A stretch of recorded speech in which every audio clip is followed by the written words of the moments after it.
Live கொடுத்துறியா? Live கொடுத்துறியா?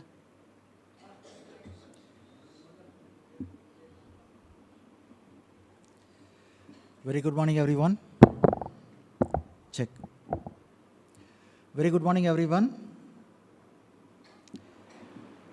Welcome you all to our first workshop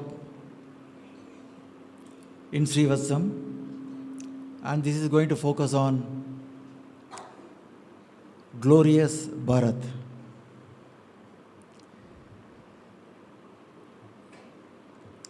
Before starting the workshop, we would like to invite Mr. Sitharaman on the stage, please. Mr. TKV Rajan sir on the stage, please.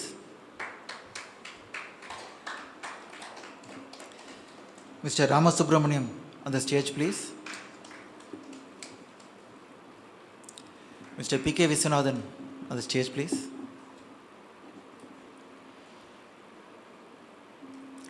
And I request Ms. Vasanthi Sampath to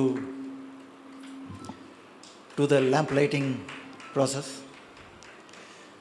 Ms. Jayarangarajan, please come over.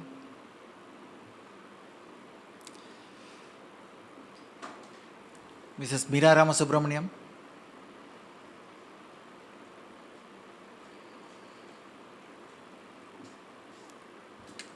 Mrs. Jaya Ganapati.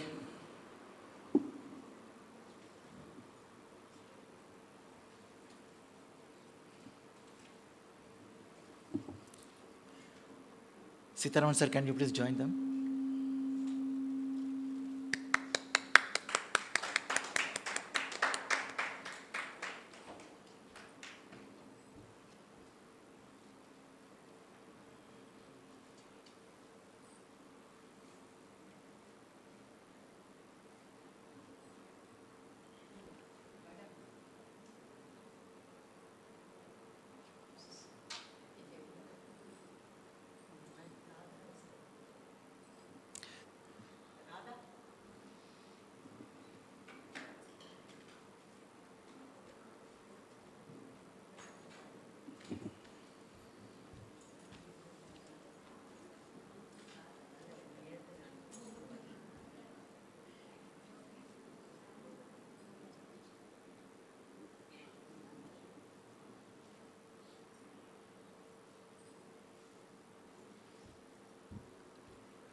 Thank you, everybody. Thank you.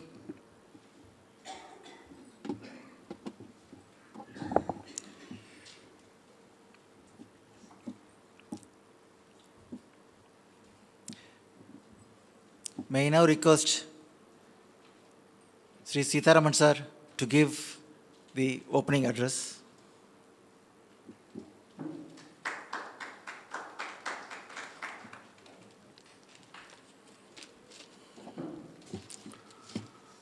Namaskaram to all. Today is yet another very important day to Srivathsam. This kind of workshops usually will happen in universities, colleges, government forums, and voluntary NGO forms. But ever in the history of senior living community, in Srivathsam, this is happening. I used to say from the inception day of Srivathsam, Srivathsam is going to be the treasure house of experiences and expertises. It is just not merely a living. It also proves that we can guide the younger generation and the world. So the government of Bharath coming up with various initiatives to upbringing the culture of, glorious culture of our Bharath in many ways. Yet, it invites people to suggest their expertises and thinking to glorify the Bharat in many ways. In that way, a senior living community like Srivathsam can contribute. That's what our members of Srivathsam is going to prove today and tomorrow in this great workshop. I sincerely thank Mr. TKV Rajan for this great opportunity for us. One among the greatest aspect of our Bharat is to convey the blessings through Asirvadam by elderly people to the younger generation. In that way, the members of Srivathsam is going to bless the world with their experiences and expertises from various walks of their life. So today and tomorrow, there are 12 topics are going to be discussed.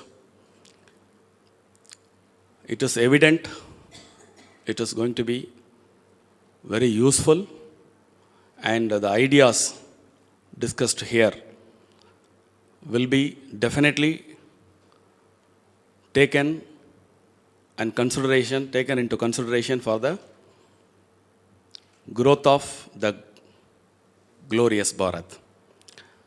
Thank you, one and all. Thank you.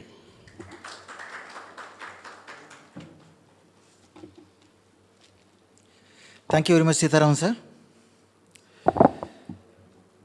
Now, coming to the workshop objectives. So, can you?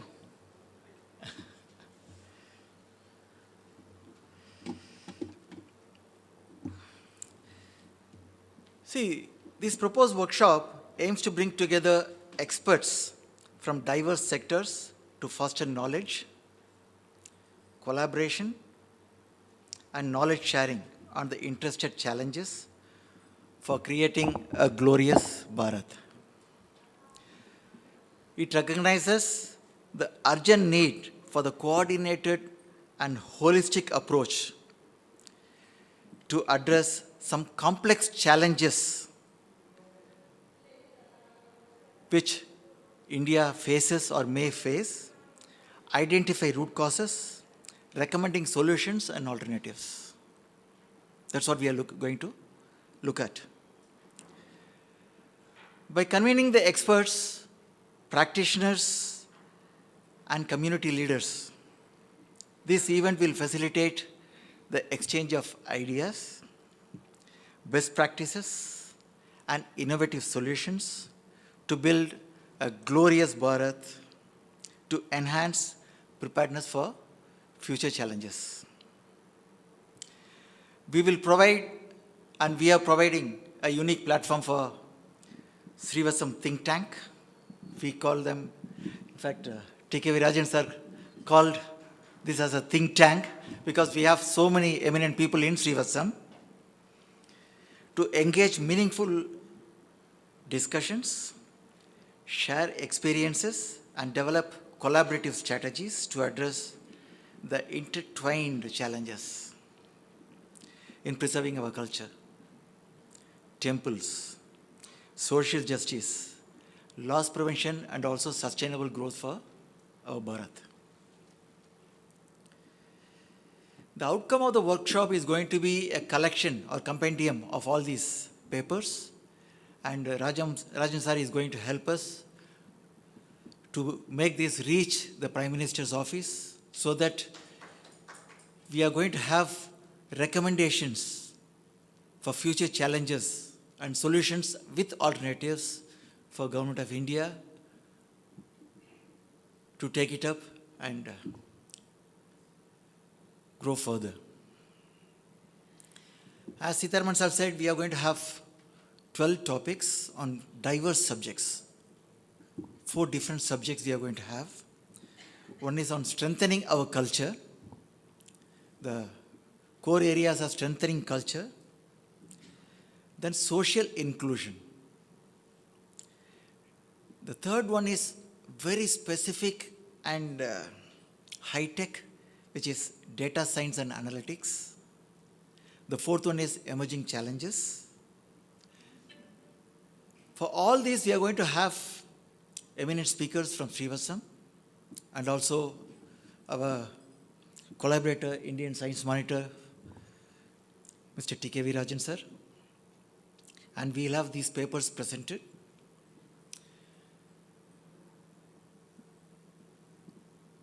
This is not going to be just presentation of papers. We want all Srivathsam people to actively participate, listen to those presentations, look for areas for improvement in those presentations, and help us in coming out with solutions for all the problems and challenges raised in those presentations. So the role of audience is very, very critical and crucial at this juncture, and that's what we want from Srivathsam people. Tomorrow we are going to have about 70-75 people, the research scholars and MBA students from Bharath University. They are going to come and attend also tomorrow, and they want to get benefit out of these presentations. Especially they want to attend the social inclusion session, the 4 topics, and they want to gain from these subjects, so they will be here tomorrow. And today we have 5 papers that are going to be presented.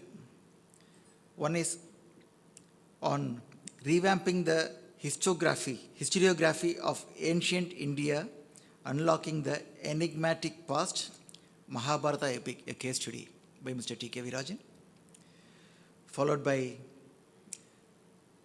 preservation of our heritage in India by Mr. Sitaraman, and then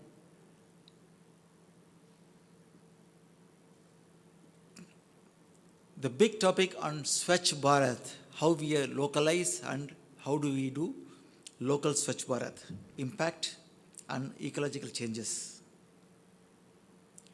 by Mr. Shankar, ecological changes on flora and fauna.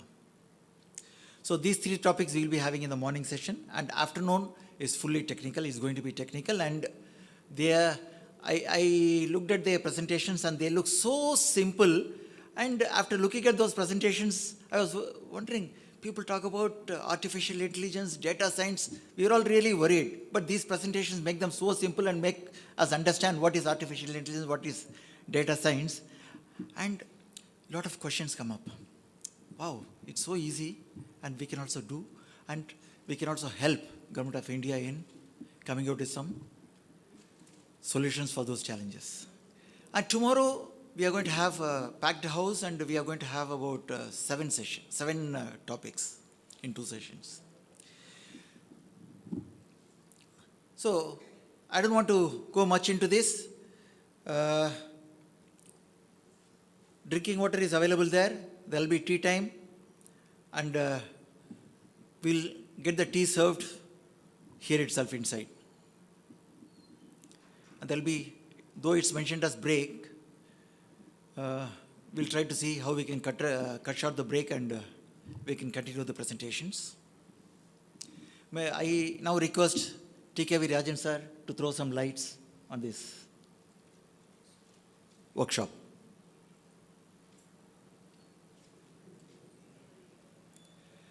After that, we'll start the presentations, and I will introduce the moderator, then we can go on those.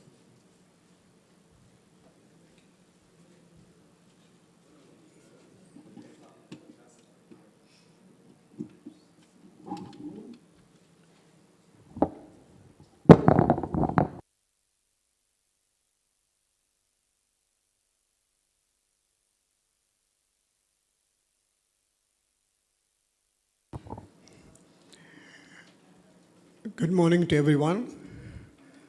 It's a great, pleasant surprise for our members Indian Science Monitor when I told them we are going to have a session, brainstorming session on Glorious Bharat think tank. They said, how you managed? I said, there's nothing to worry. There are great people like Ms. Sitaraman, and Dr. Vijay Kumar are there to handle this.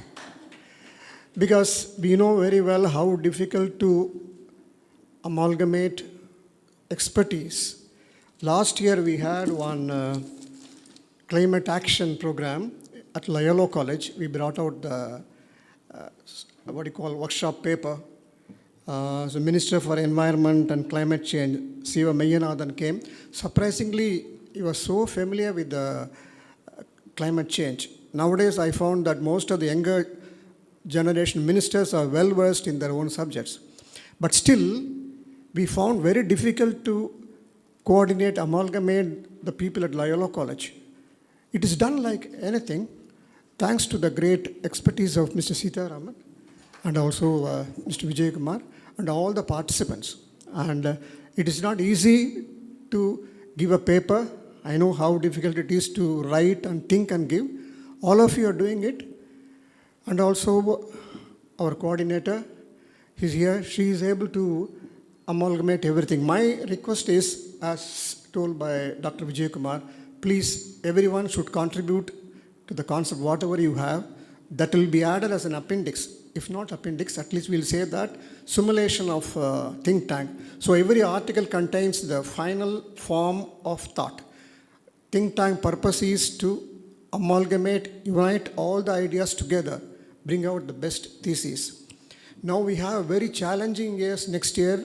They said El Nino is actively participating in India, especially Southeast Asia, India. We are going to have there is a possibility of water crisis and the rise of the vegetable price rise. So are we ready to face it? It is another think tank thing, you know. So think tank is a concept which we want to introduce everywhere, including among the family. 3 months before, one of the members, the family, they used think tank because the daughter wanted to join aeronautics. So what they did was, they appointed 4 people, not appointed, request them to get all the details about aeronautics and then presenting to the daughter. See, this is a difficult situation. Are you really interested to go as an aeronautic? The girl said, no, I'm not interested. So I'm trying to say that think tank gives you the clear picture of our actions, personally and nationally. So the great occasion, let me thank again on behalf of the members of the Indian Science Monitor, all of you, and Ms. Sitaraman and Vijay Kumar. Thank you very much, sir. Thank you.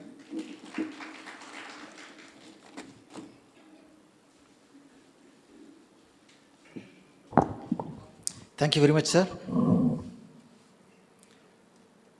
Thank you very much, Dr. Ramasubramanian, Dr. P.K. Viswanathan and Sitaraman, sir. You can take your seats.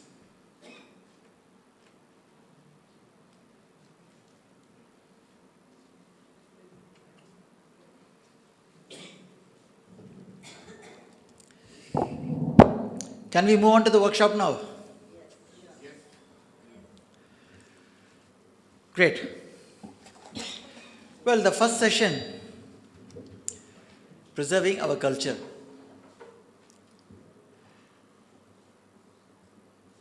I'm not going to talk about the subject. I don't know anything about the subject, and there are people, experts, who are going to talk about this.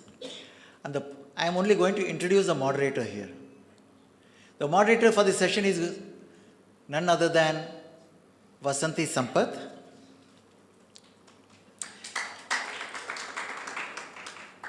We always start with her, right? In everything, in Srivathsam. Well, Vasanthi Sampath, I don't know how many of you know about her. Everyone knows she is one of the best singers, one of the best dancers, one of the best dramatists, and best organizer. She is MA and MPhil in English, a renowned Bharatanatyam dancer, teacher, and a choreographer that all of you know, a drama artist, playwright, and a stage director as well. That also you have seen. Well trained in Carnatic music from Swaralaya. You can make that out. She started her career as an English teacher and won Best Teacher Award 3 times. Not so easy.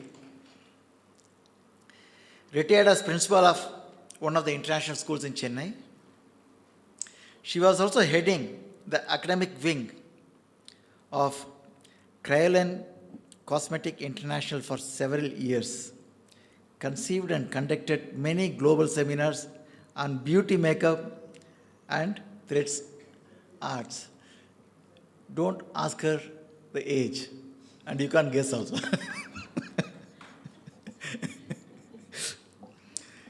She has organized many training sessions with international makeup artists for their customers around the globe. It's a news for even me. She has given many solo Bharatanatyam concerts in India and abroad, and also with many of her students as well. Have taken up responsibility as master of ceremony on the stage. This one everyone knows. She has done it again and again in Srivathsam. She is also a social worker involving herself with many welfare programs till date. I welcome Vasanthi Sampath to take over the session and moderate the session, and she will also introduce the speakers, and the entire morning session belongs to her now. Over to you.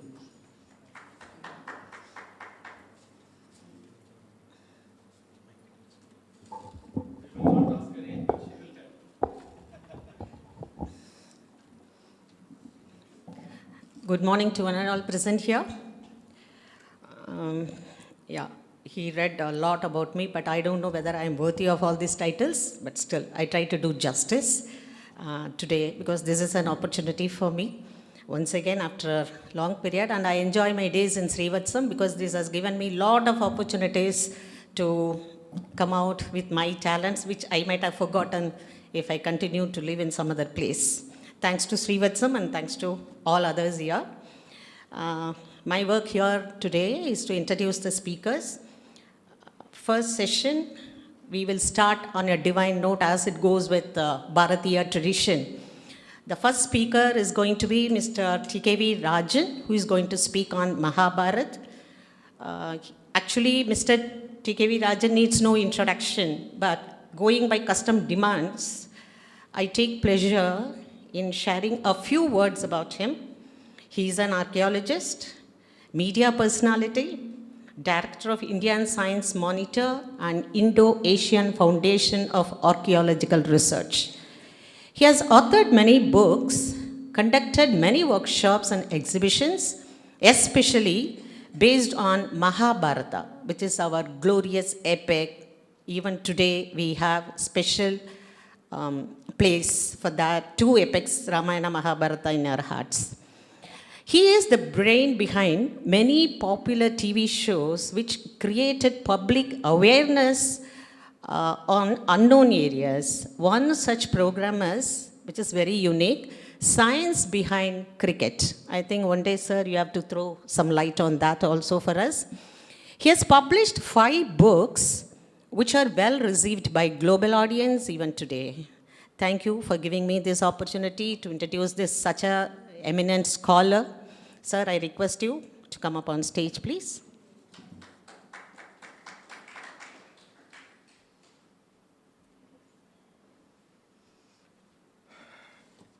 Thank you, Mrs. Vasanthi.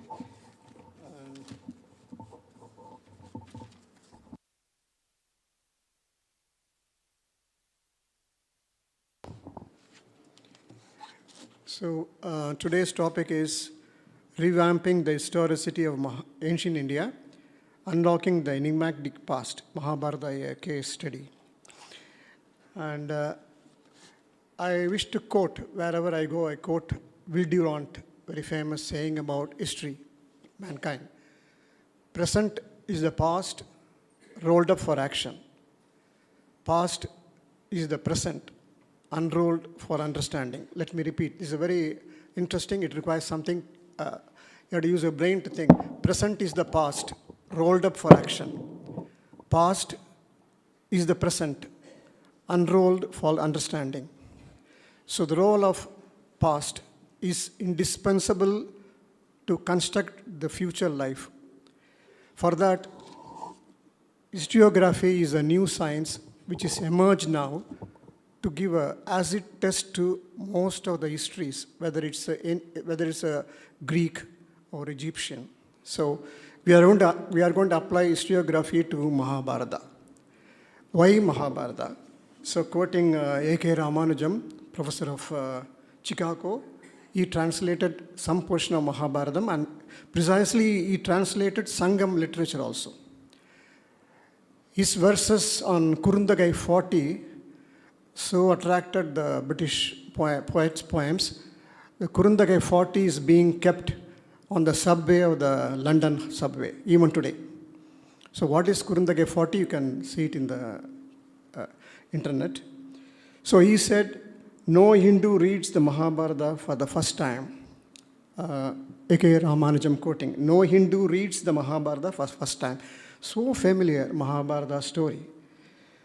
But unfortunately, when we look at the archaeological angle, Mahabharata was not at all popular among the public, based on the inscriptional and historical evidences. Srimad Bhagavatam has been recited for more than 2,000 years. We have inscriptional evidence from Vrindavan. There is an inscription says that this place I am donating to do the preaching of Srimad Bhagavatam. That is in Madan Mohan temple in Vrindavan. That shows that 2,000 years ago, people have been practicing Parayanam of Srimad Bhagavatam. But there is no much inscriptional evidence to prove that Mahabharata is being recited anywhere very seriously.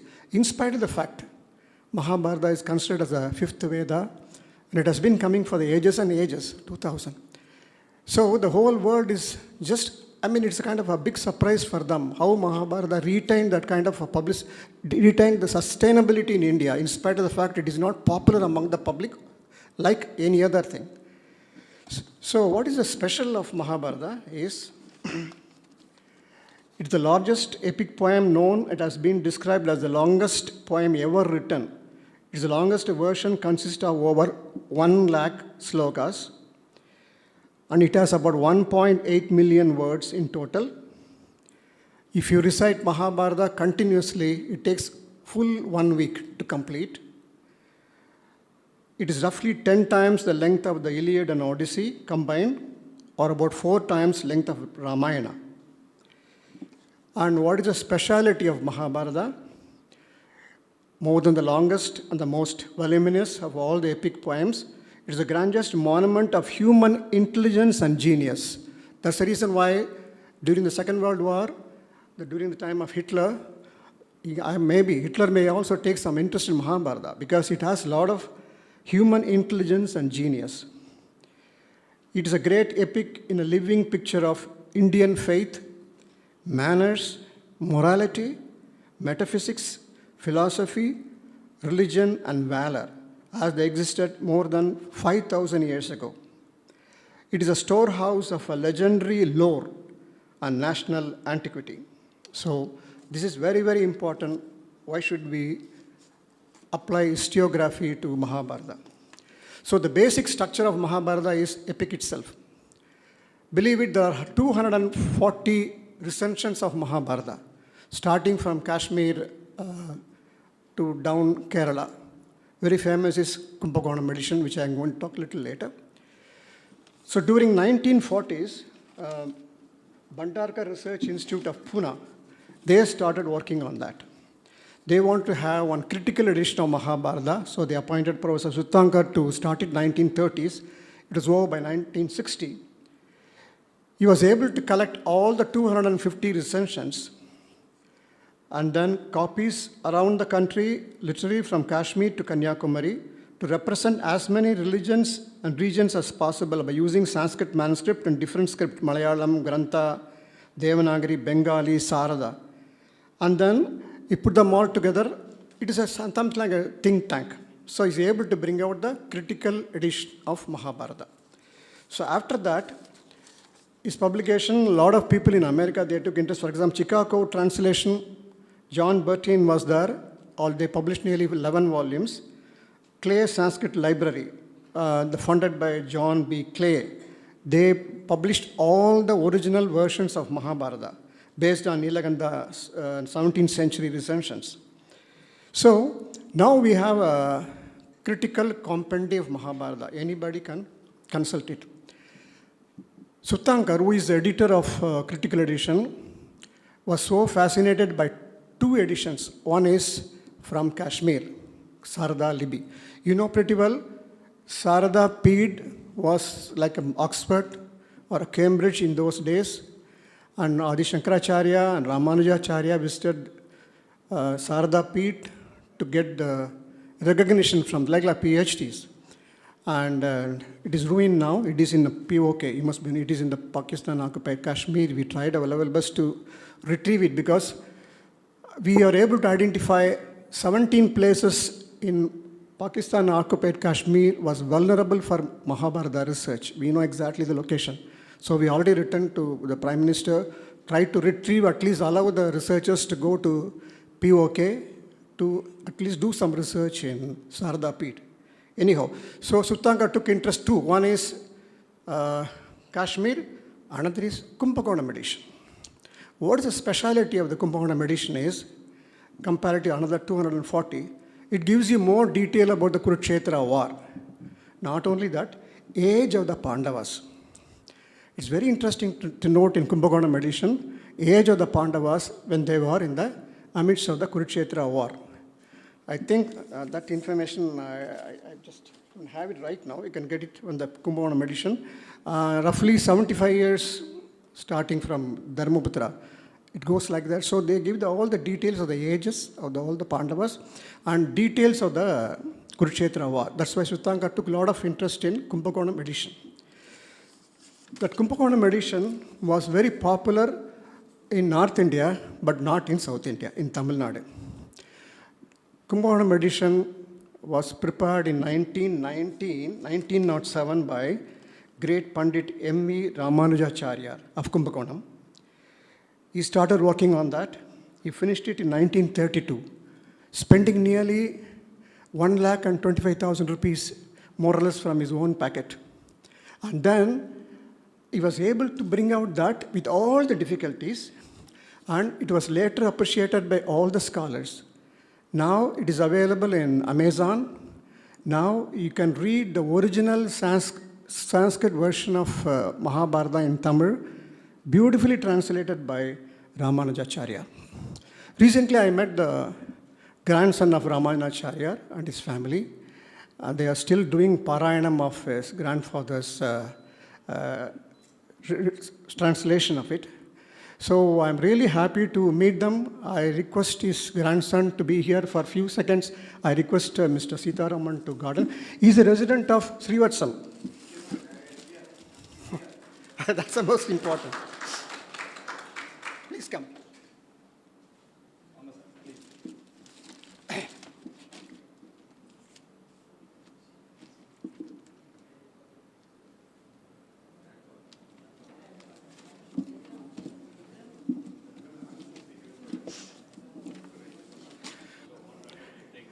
So, please, I want to tell you, he's representing his grandfather. He has done a great job because of him only, now the modern younger generation started reading Mahabharata in Tamil. All the Tamil scholars have started reading him, and I think Amazon is quite benefited, if not you. Okay, thank you very much.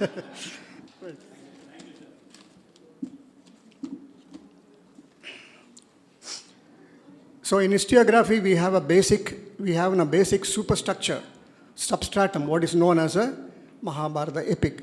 What archaeology is giving to Mahabharata? Okay. Based on the Mahabharata epic, archaeologists identify several sites that are associated with Krishna in Mahabharata. The spade of archaeologists has reached the remains of towns and villages mentioned in the epic, including Astinapura. Astinapura escaped B.B. Lal. We found even a yagya, a place where sacrifice took place. And we know that Krishna went to Hastinapur as an ambassador for the Pandavas and demanded at least 5 villages for the Pandavas instead of kingdom of Hastinapura. Out of 5, 3 villages have been identified as the Panaprastha, today's Panipat, Bahprastha, Bahpat, where we found the excavation of chariots, and then Tripastha, in Tripat, all located in UP and Haryana border. The discovery of the submerged capital of Krishna by S.R. Rao, which is known, I think you've seen in the exhibition I had. This is one of the best marine archaeological done by Dwaraka. In Mahabharata, also in Bhagavatam, it is clearly stated, big tsunami took place and submerged, the whole Dwaraka was submerged. So that time Krishna is asking Arjuna to come and rescue all the inhabitants of that one. Based on the clue, SRO excavated marine archaeological excavation in Dwaraka. Unfortunately, when I met SRO before his demise, was the most disappointed person because nothing has happened after that, even during the period of our Prime Minister. I don't know why, because someone asked to re-excavate the site of Dwaraka. Okay. Then there is an unsolved mystery of Gulf of Cambay. Gulf of Cambay, based on the research done by NIOT, we were able to identify a very big city underneath, dated to nearly 8000 BCE, before current era. That may be capital of Krishna, maybe. So that research has to be continued. First time excavated chariots from the Sinauli excavation, identification of the coins of Krishna and Balarama from Afghanistan. Al-Kolam excavation is one of the most important excavation conducted in Afghanistan. And they found hundreds of coins from India, including the coins of Balarama and Krishna. It has been identified by the world archaeologist. You must be knowing that Greater Bharath, Afghanistan is a part of India, of Gandhari and Chaguni, they all belong to Kandaram. So that's place, I think we have to re-excavate the site. And Greek ambassador Heliodorus inscription found in Besnagar in Madhya Pradesh, where the Greek ambassador visited Besnagar and erected Garuda pillar for Mahavishnu and Krishna. He said, I am the devotee of Vasudeva Krishna, said by a Greek. According to Vincent Smith, there are more than 1,000 Greeks converted themselves as a Bhagavata some 2,000 years ago. This research is yet to be done. So historiographically, we very particular do further research on that one also. And the dating of the Mahabharata by planetarium software by Professor Narahari Acharya of the University of Memphis. In Mahabharata, we are able to identify more than 140 places where astronomical references are added. For example, when Krishna is leaving Dwaraka to Indraprastha, what is the nakshatra, what is the tidhi, where the sun, moon, all the astronomical details are given in Mahabharata. Based on that, using planetarium software invented by NASA, Narahari Acharya is able to fix the date of each important event of Mahabharata. That's a milestone in Mahabharata. Still, it has not been questioned by people. It's a very interesting one. And discovery of the river Saraswati, with 200 sites associated with the epic, is one of the most important. So based on the modern scientific research, we are able to identify 200 sites associated with the Krishna. So these are the evidences we have on Mahabharata. So these are the prospects. What are the problems now we are going to face? This is very important. I request you to throw more light on that one. Whenever I'm asked to give a talk about Mahabharata, I'm invariably asked two relevant questions. The first one is, in spite of the hoary traditions of India, why are we not unable to unearth straightforward evidences to prove the historicity of our great epics? Till now, we have not got any solid evidence to prove. For example, the question is raised again and again because excavations that are being conducted in the Jerusalem and other Greco-Roman cities have yielded direct evidences of their past that corroborated ancient literature. Recently, they found the house of Saint Peter. Saint Peter is a close associate of Jesus Christ. So we don't get that kind of direct evidences of Mahabharata or Ramayana till now. Why? The second question asked by everybody is whether Lord Krishna is a historical personality or an incarnation based on the modern research. This question everybody is asking. In the history of in the history of the world, two countries, India and China, have had a historical tradition which is perennial and very much alive and being practiced even today, whereas the same cannot be said about the Occidental and the rest of the world. Only in China, India, we have a continuous tradition. China being a communist country, they don't reveal what is happening. Okay. it is practically impossible to find an age-old tradition being followed in the Egyptian home, or that matter, Greek or Roman cities. If you go to Paris, search for a place where anybody can recite Oracle of Delphi's poem. Nobody can recite, but they can record it artificially and show it to you as a kind of a, tourist thing. Whereas if you come to Kanchipuram or Ujjain, people have been reciting the same mantra for the past 2000 years with the same tradition. So this is exactly what the advantage we have. That is where India differs, and differs strongly in the millennium-old tradition being carried with the authenticity to the present day. Take the case of Kanchipuram, Ayodhya, or Ujjain. Just to mention a few, you will find rich traditional and cultural activities like the chanting of the Vedas, retelling of the epics, practice of other customs, beliefs that being kept alive and given, not given up at all. For this ancient temple city of Kanchipuram, the capital city of Pallavas, had witnessed generations living continuously in the same area without any migration. This is a very, very rarest thing.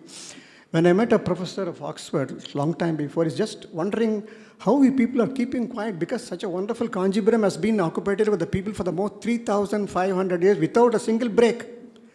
That is the reason why the distance between the Kamakshi Amman temple and Rajavidhi is nearly 12 feet. What happens? Generation, they do live in Kanchipuram without any break. When father dies, son lives in the same house. After that, grandson built the house. What about the gold? In Western countries, they used to bury the gold because of the invasions or the other.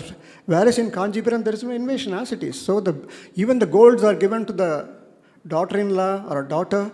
So very difficult to get any archaeological evidence. What shall we do is, Dr. Dayalan is a good friend of mine. We used to think, why not you evacuate all the people in Kanchipuram and excavate, which is not possible. Otherwise, you will get all the details of that. Since independence in 73 years, more than 5,000 excavations all over India has been carried out by Department of Archaeology in various states and Archaeological Survey of India. We don't get much straightforward evidences, so you have to give some sort of guidance how we can do that. But still, we are able to reconstruct the history. For example, the strong historical tradition attached to the history of Cholas in South Indian history, thousands of inscriptions related to the great rulers of the Chola dynasty have been recorded and studied. Based on these evidences, Professor Nilakanta Sastri wrote a monumental book on Cholas. He was able to reconstruct the Chola dynasty with accurate details. Today, the history of Cholas almost depicts the glorious life of Cholas, rulers as they lived some 1,000 years ago. But unfortunately, we are not able to unearth any royal palaces belong to Chola period because of the continuous occupation maybe, or we have not done enough excavations.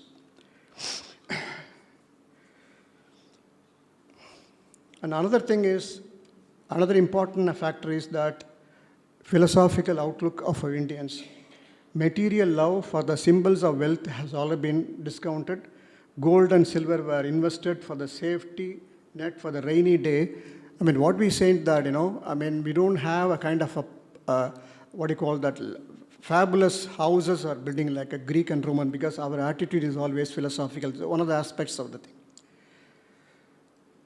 There is a strong need for the fresh outlook from Indian archaeologists into unearthing history. Many modern scientific aids are available to archaeologists, including the high-resolution multi-spectral satellite imagery, aerial photography, airborne laser scanning, using geographical information system, GIS, cyber archaeology, several dating techniques including thermoluminescence, optically stimulated luminescence, C14 dating, etc. And rare earth analysis, which we can, most of the Mahabharata sites, they were excavated some 50 years ago, did not benefit from these scientific devices that could provide more detailed analysis and postulation. The time has come to map all the Mahabharata sites to unearth secrets of the past civilization that have been spoken about, the traditional folklore, scriptures, Itikasas. Now, Mahabharata is also known as Itikasa. Itikasa means it is history. So, Mahabharata is history. Now, we are able to identify 200 sites associated with the Mahabharata. As I told you, Dwaraka has been excavated. Indraprastha is a modern, old Delhi, Puranaquila. We have Astinapura. We have a Kurukshetra. And 11th century inscription shows that there's a king from Borneo. He wanted to construct the same city like Kurukshetra. So we have all the evidences. We have a base, for in the historiography of Mahabharata, we have a basic literature available, number one.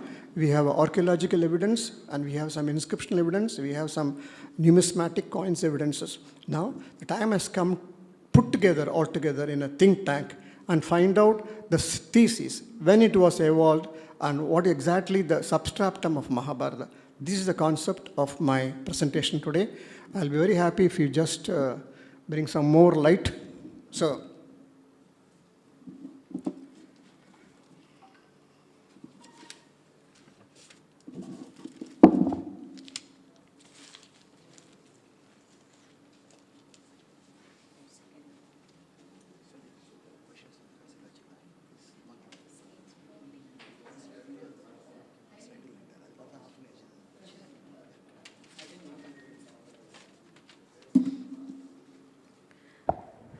Thank you, Rajan sir. It was very inspiring and very informative session. We'll reserve all our questions towards the end of this session.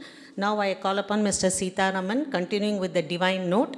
He is going to speak on the topic about temples and architecture, which is his favorite and very subject which is very close to his heart. Let me just introduce Mr. Sitaraman. Of course, you all know about him, but still, as the trend goes by. A postgraduate in history and continuing with PhD in temple architecture, Mr. Sitaraman is a well-known figure among doyens in various fields. He has received many prestigious awards to his credit from multiple organizations, an author, writer, publisher, speaker, stage actor, singer, dramatist, and a globetrotter. My God, I am tired. The list is endless. Ashtavadani, Dasavadani. Okay.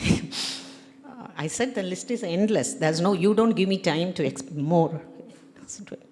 Yeah, then expertise. Okay.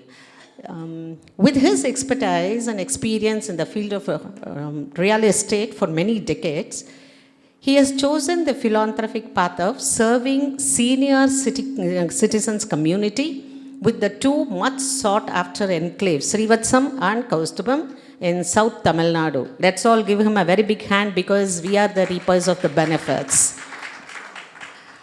I take great pleasure in welcoming Mr. Sitaraman to address the gathering now.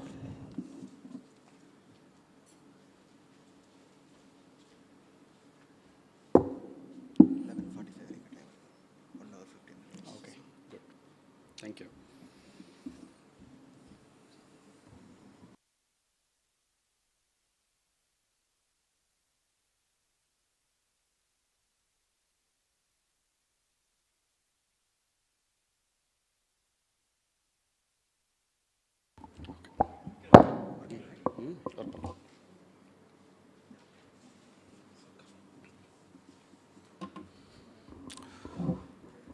Thank you, ma'am, for the novel introduction.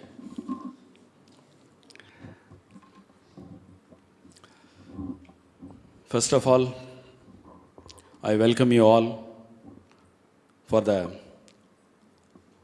great workshop. And it is rightly named Think Tank of Srivathsam. Is it by Mr. T.K.V. Rajan? Thank you, sir. So, I'm here to share some ideas of preserving our heritage of India, particularly when the ancient temples are refurbished, what kind of things to be considered, and the way it should be restored.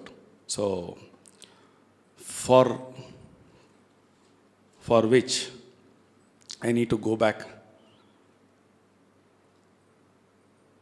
the time 1874. During British rule, the Archaeological Society of India has formed. The word conservation itself expresses the fear out of something is going to be destroyed. So the world history is a sum total of construction, destruction, and preservation. The human being by nature is a great destroyer and conservator too. From time immemorial, one sect of people have been trying to destroy the culture and creations of their rivals in order to establish the supremacy of their own. So, the idea of conservation and preservation is born out of destruction. It is because of the fear of destruction that the human mind started thinking in the direction of restoring and protecting the objectives of art and architecture. India's cultural legacy and its archaeological and constructed legacy in particular are unprecedented worldwide. Yeah,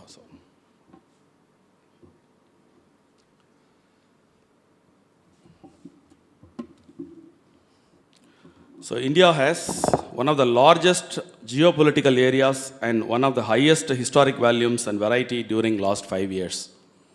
As Dr. T.K.V. Rajan presented, it goes beyond 2. We must work on that. The huge Indian heritage depot is acknowledged worldwide as a major component of its distinct cultural character. Although beyond Indian territory, many countries around the world contain in their museums some of the most important specimens of the heritage of our region, which often narrate the glory of Indian culture, along with the history of colonial heritage, while other monuments in Southeast Asia are an example of the spread of Indian culture. Recently, we have been to Bali and witnessed the great, glorious, extended heritage of Bharath over there. So the growth before independence. So the archaeological and other historical activities began in India with Sri William Jones, who on 15 January 1784 in Calcutta brought together an antiquarian group forming the Asian Society. Many people who conducted monumental surveys in different regions of India backed him. So this is the beginning point for us to know the glorious history of Bharath.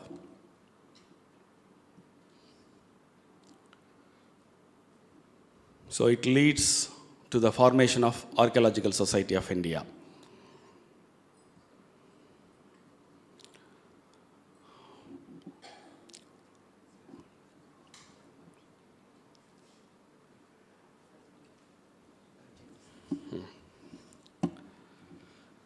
The initial survey shows the total amount of Indian archaeological remains, including centrally protected monuments, state protected monuments, heritage buildings under various religious trusts, historical cities, and archaeological landmarks, may amount to approximately 4 lakhs to 5 lakhs.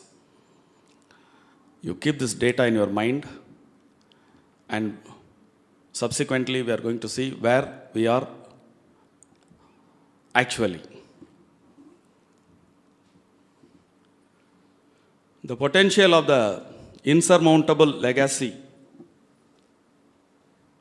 of India is still not used, simply because it exists in different forms and experiences in many states. And since there was no single overarching vision for the heritage of India to date, contrary to Western civilizations, India's cultural heritage has shown continuity throughout ages. As Dr. T.K.V. Rajan's speech, he indicated one particular mantra has been chanted from there to till date. Like that, India's cultural heritage has shown continuity throughout ages with the usage of ancient customs.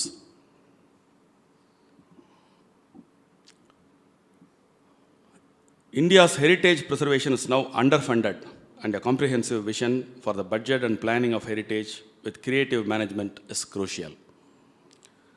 Heritage not only represents the vital markers of the history of India, but it also offers a special chance to create jobs and revenue via tourism and local development. Even today, the cultural tourism is going to be the promising future for the days to come. But government has to focus on this. Yes. Yes.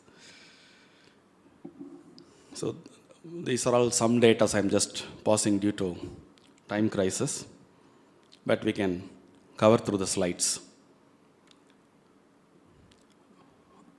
Some few slides back, I have shown one figure, roughly between 4 lakhs to 5 lakhs heritage sites available in India. Out of that, 1,472 sites are protected out of 4,186 shortlisted. In that, 2,114 out of the total Harappan period sites. Potential numbers of archaeological sites across India is estimated to be 40,000 plus. You can see the bold letters, highlighted bold letters. Unprotected sites are getting erased and built over at a fast pace. This has to be noticed and to be focused by the government to preserve our precious gems of our glorious past. So India needs to develop infrastructure and open these sites for interpretation and tourism. Some experts say, even among the 1,472 protected archaeological sites, there is not a single one covering all aspects of conservation, sheltered protection, and visitor interpretation in totality. Look at this. Out of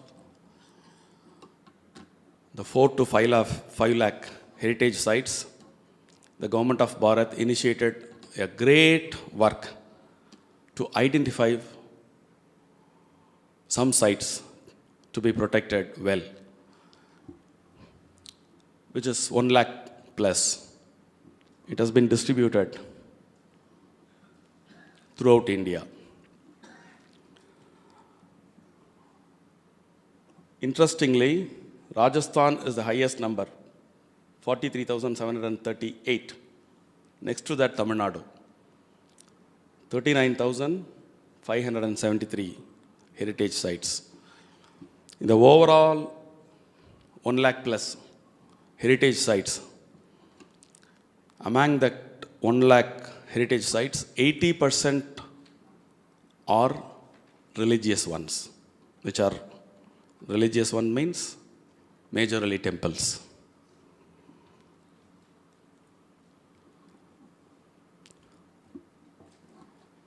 In that 1 lakh sites,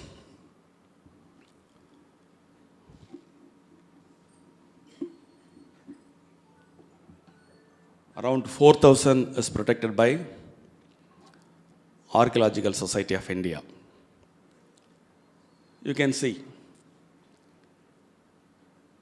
in this picture, the most ASI protected monuments are available in Karnataka, around 500 plus. Then, the first place goes to Uttar Pradesh, then Karnataka, then Tamil Nadu. All these pictures, you can notice one thing. Unprotected monuments or protected monuments, protected by ASI or state, it is spread all over India. That gives us a special message that we are connected by a cultural stream for past 2000 plus years easily.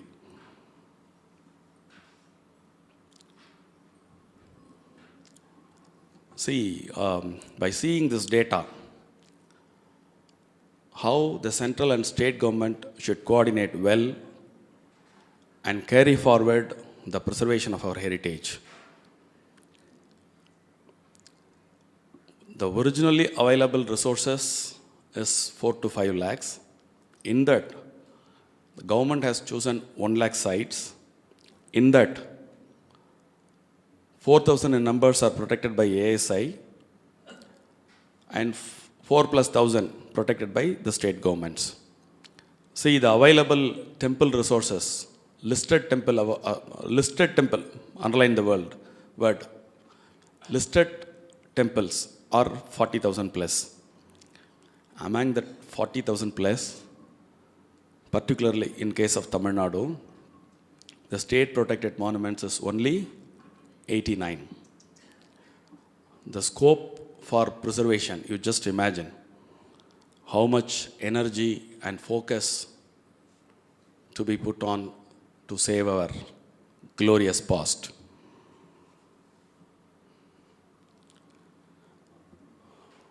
The built heritage monuments, that means which are existed and you can see. Unidentified monuments are endless. That has to be taken care by the central government and state government. It is a very huge task, but it has to be done by the government. See, here also, the first place goes to Rajasthan and second place goes to Tamil Nadu. The built heritage monuments around 39,072 in Tamil Nadu. See, in Jammu and Kashmir, 1,444. It's a huge number.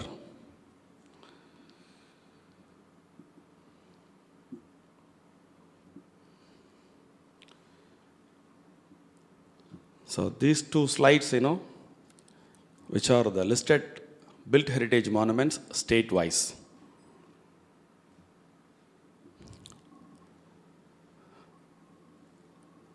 So on the last line, 1,08,823 built monuments are listed by the Government of India. In that, 3,693 are protected by Archaeological Society of India and 4,377 by the states in India. You can see Tamil Nadu, 412 protected monuments by ASI, 89 by state government. Out of 36,008 listed monuments. So now we are going to see, by presenting such ideas, we are not blaming anyone, particularly central government or state government. They are taking great initiative that we need to accept. Because of that only we are get so much of data. The point is, the jobs to be done is huge. Our glorious past needs to be explored with great aggression.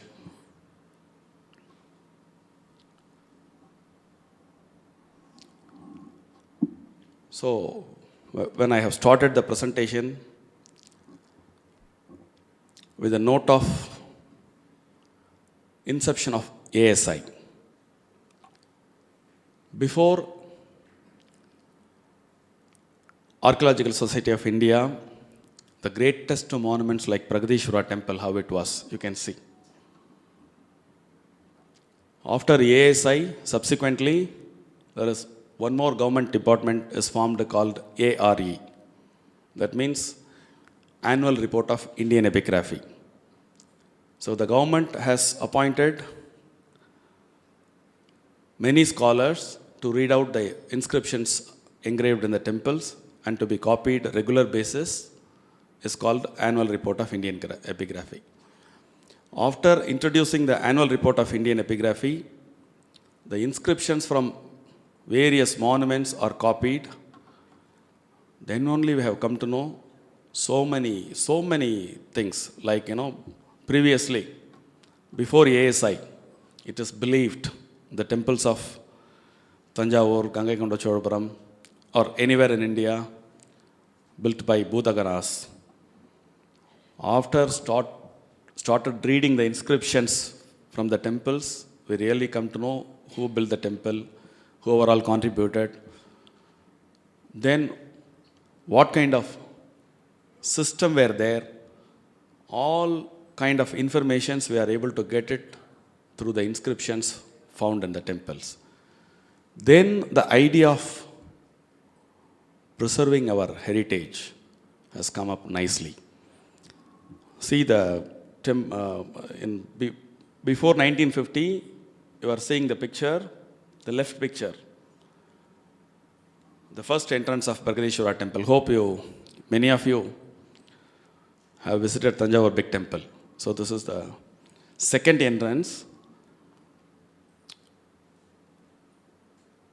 After preservation and reconstruction, the right picture, it is 2005.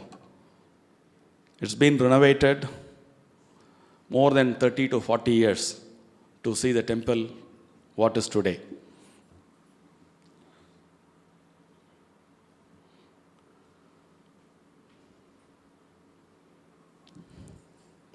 One more picture of Bragadishwara temple during 1950s.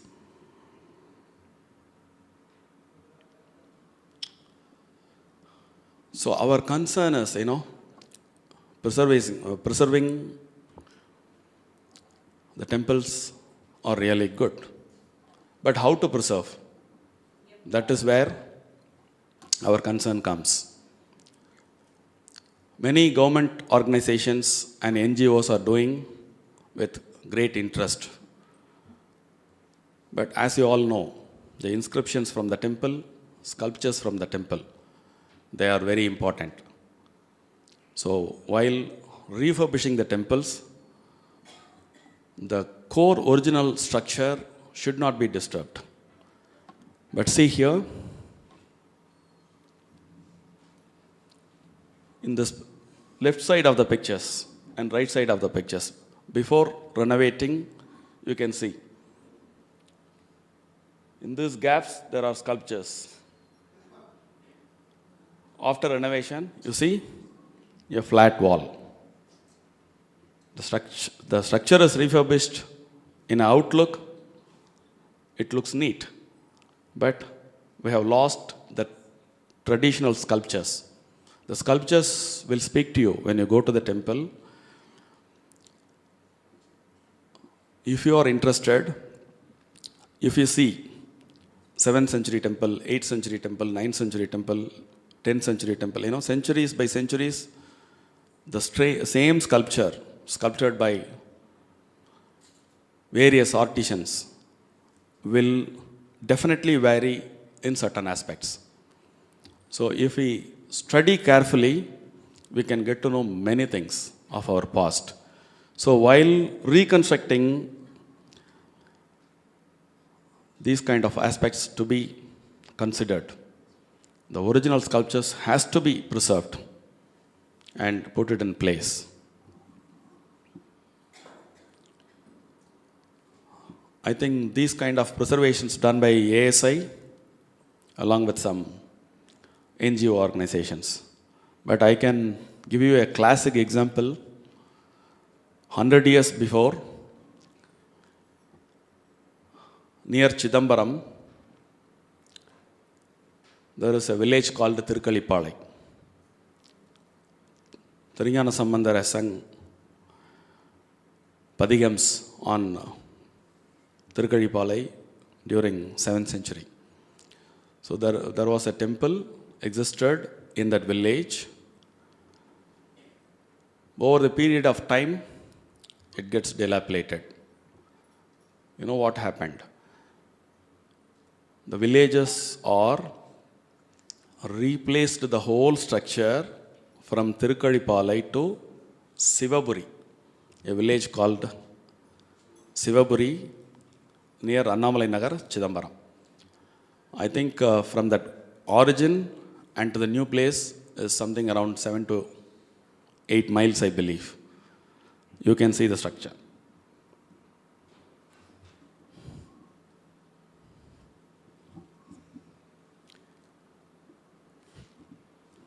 Prayer one, prayer one, prayer one.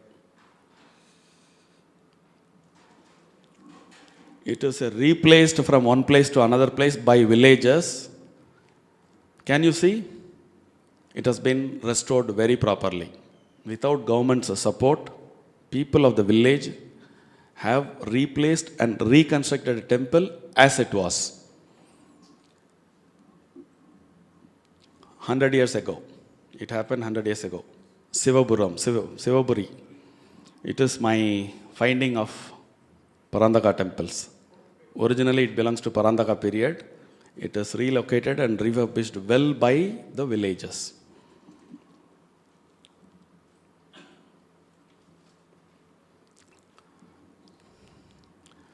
Can you recognize? I think many of you would have visited Tirudaimarudur temple. This is the picture taken before renovation of Tirudaimarudur temple by ASI long back.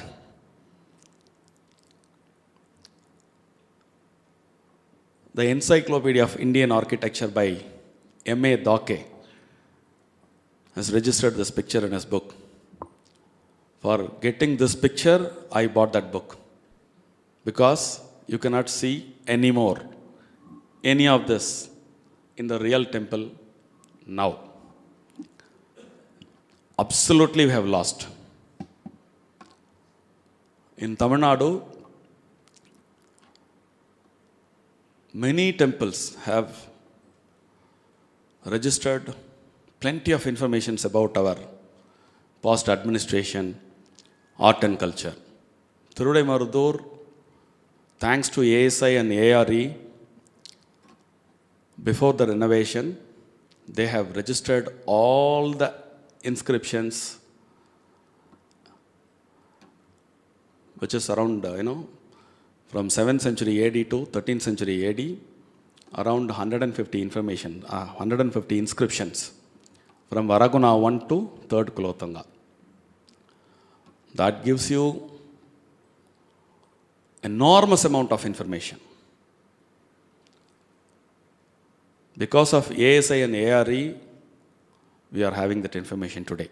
Otherwise, we would have lost completely. The informations are available from that 150 inscriptions are fabulous. In the future, we will be looking at elaborately in a separate session.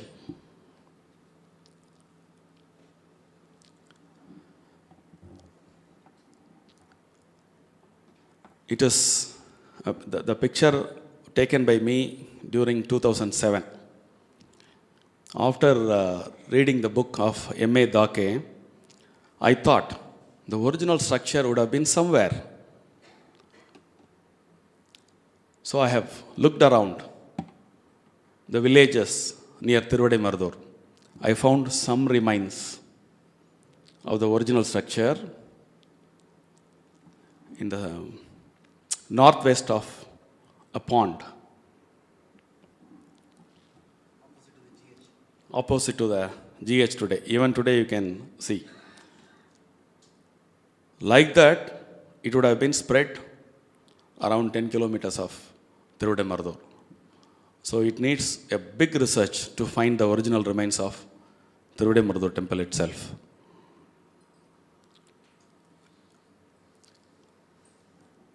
You may think, what is there to regret? If you are the art lover, if you go to the early temples and see the miniatures and sculptures in the goshtas and sculptures in the hara structures you will be surprised to know many things, because usually in the early Chola temple, middle Chola temple, later Chola temple, they have formed one particular thing uniformly, but their execution and the narration may vary from time to time. But all the temples are having narrative sculptures from Bhagavatam, Srimad Ramayanam, Devi Bhagavatam, and Shiva Puranam. One classic example, if you go to Pullamanga, you can see all these four in narrative panels. In that way, Tiruvadaimarudur Mahalinga Swami temple also contains these four series of miniature sculptures in Kandapada and Vedipada part of the Vimana. One such found by me near Sannapuram, Ayyanar temple.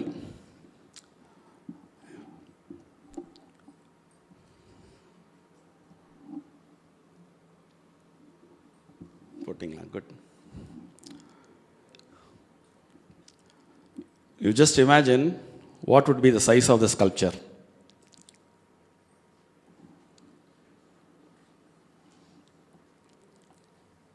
Eight inches by 6 inches, 8 inches width, 6 inches height.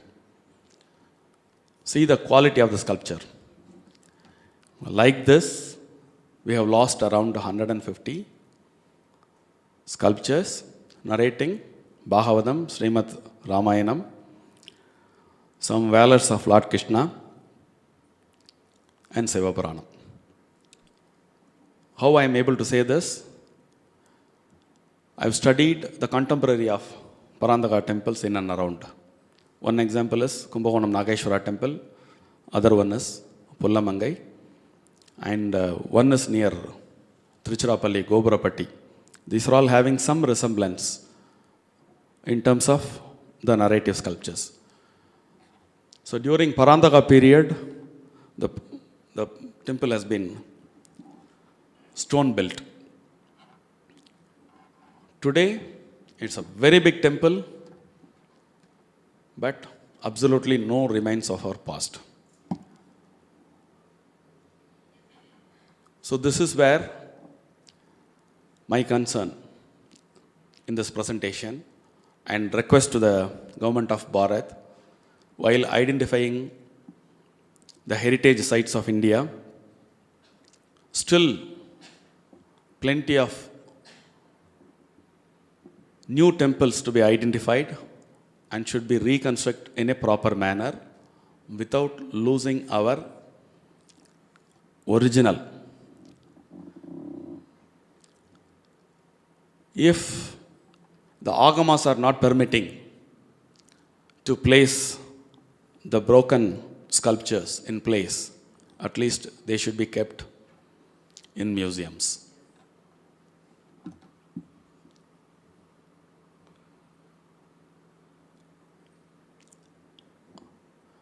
Our great historical remains not only resides in temple. During those days, procession gods are gifted by the royal family as bronze icons. Even today, you can witness in many temples, Urchava Murtis are in Panjalogas. Such great 1,000 years old sculptures and bronze icons have been exported illegally to various parts of the world. By the great initiative of our Bharat government, some of them are returned legally to India back. So we are seeing one from the west and one from the east. The other one.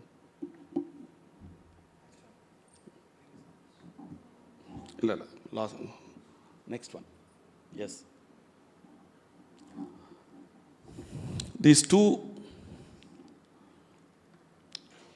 are from nearby our places only. I think the Ardhanarishwara is of Thirudamardur. The left one is some Tiruvalangadu. It has been recovered from Australia. Like this, so many illegal exports have to be recovered.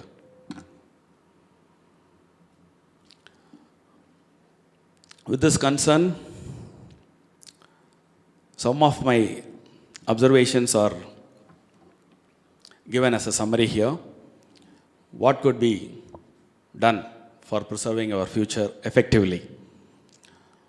It is not only, from me. Many scholars across India,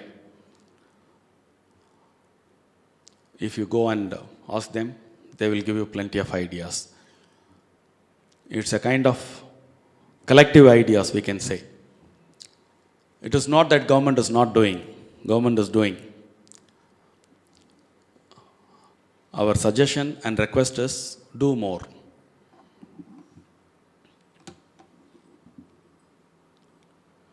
Next.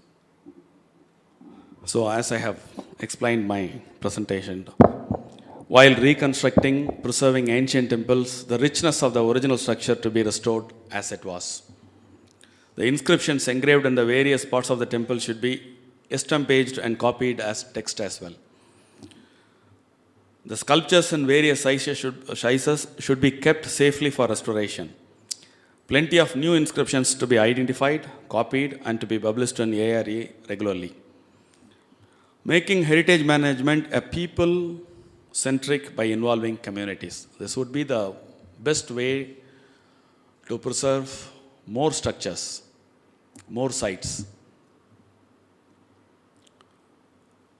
Creating awareness and appreciation of the value of heritage assets through effective communication.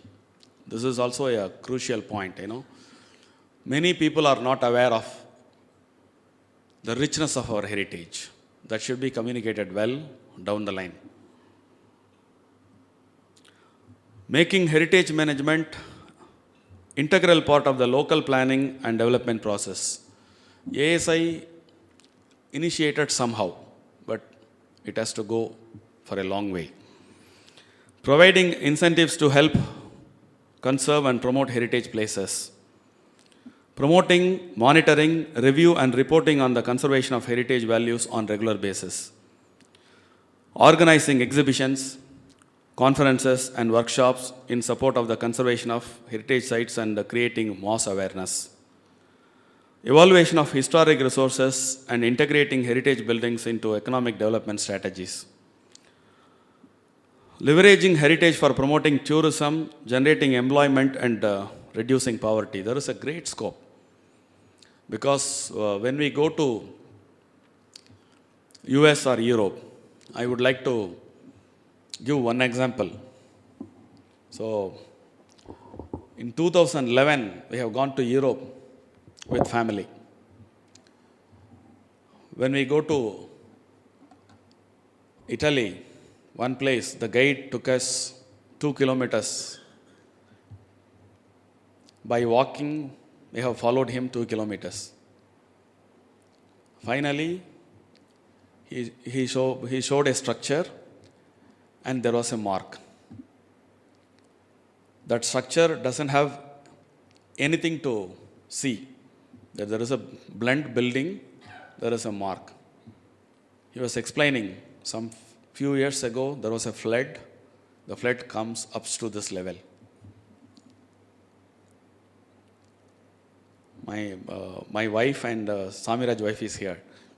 They are witnessing this. 2 kilometers we have walked, followed by the guide, and this was shown to us. One of the tourism attraction. Then you just imagine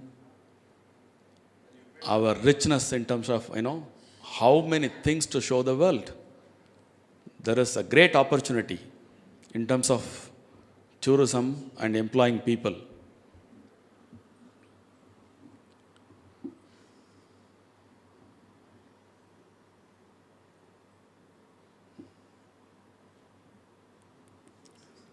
So this is another idea, because to encashing the 4 to 5 lakh sites available in India,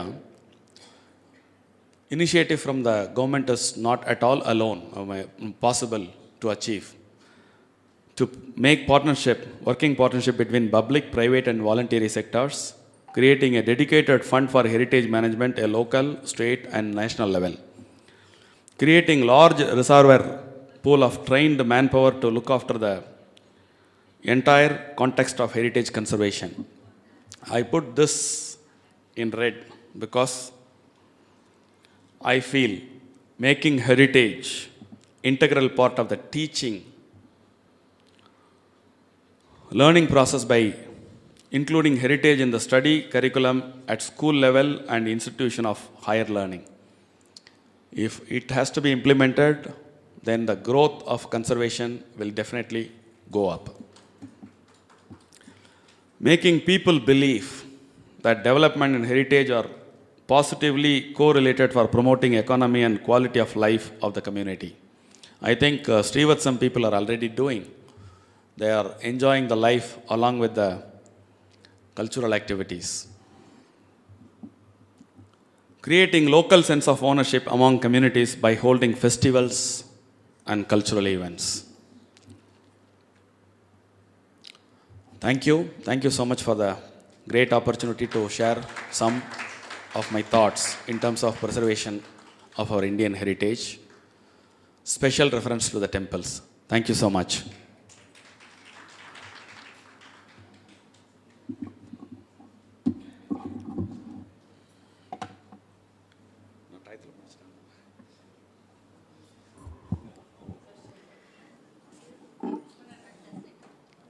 Thank you, Mr. Sitaraman, sir. It was really an eye-opener for all of us. I should say, after his speech, instead of being very happy, don't you all feel a tinge of sadness, depression, and a feeling of guilty conscience? Do you all agree with me? Yes, because this is the effect of his speech. So each citizen of the Bharath now should realize what is our duty towards preserving the glorious past. Instead of giving ideas to the glorious future, let us now start with the past and then tread along to reach the glorious Bharath in the future. Thank you, sir. Thank you so much. Yes, Rajan, please. Yeah, please.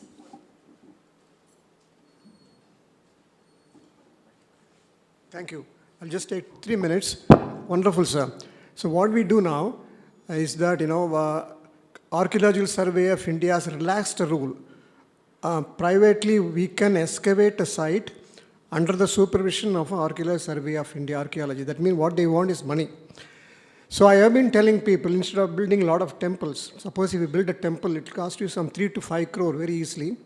If you spend the same money for excavation or preserving the temple, it is just possible. Now Archaeological Survey has relaxed. I saw the solutions. So the only thing what they want is, they're under their supervision, we should work on that. So hereafter, we should think of that aspect also. What you said, Tiruvadai is a temple, one of the best temples in the world. So I'm also requesting Mr. Sitaraman to work on iconography of the temple. Suppose when we visit the temple, we are unable to tell the children what is the iconography of each goddess. That means the symbol of each sculpture, for example, Devi or Bhikshadana.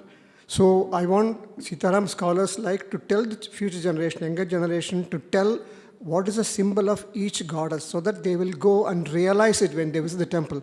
Nowadays, when I was in America, one girl is asking me a question, and Mahishasura Mardini, I never seen that such a cruelest god in my world. She is from our place. She said, I don't want to pray that god. I want a soft god. And very rightly said that, what is the symbol of that, So we don't know the symbol of each. The iconography is the most important. So I request Sitaraman to work on that, So I even tell him, after some time, once he completed some of the tasks, which is not going to happen very easily, spend some time, at least 2 or 3 hours per week, to bring that iconography, that is a symbol of our goddess, so that will be very useful. So wonderful, wonderful you played. Thank you very much for giving me time, right? Thank you, sir. After worshipping or showing our respect to the great Puranas and respect to the temples and architecture. Now we move on to worship nature. A graduate, a mechanical engineering graduate and an MBA in marketing, Mr. Shankar Narayan has achieved many credits in the field of consumer electronics, air conditioning, telecommunication and satellite communication. Some of his equipments even flew to the space. He has made a mark in Defense Marine Corridor too, as he has handled equipments related to automation and communications like gyroscopes, radars, and ECDIS. I think he has to expand to me what it is. His passion is to support the lower segment of the village people. See from where he has come to what level.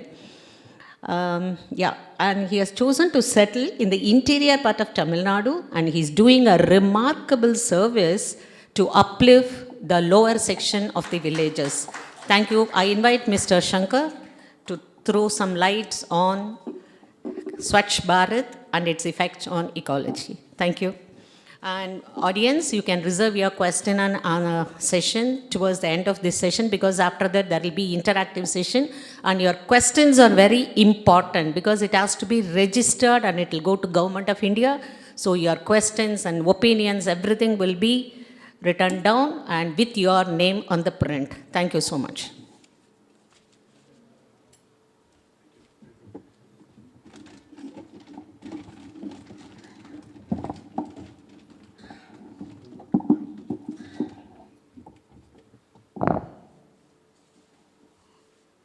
Thank you very much for the introduction, Vasanthi, and thank you for the small panel of residents who have come forward to participate in this.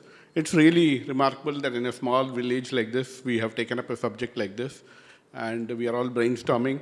Thanks to Dr. T.K. Virajan, who initiated it, Dr. Vijay Kumar and Sitaraman, who have taken the mantle further to take it up to the government also and see what best we can do.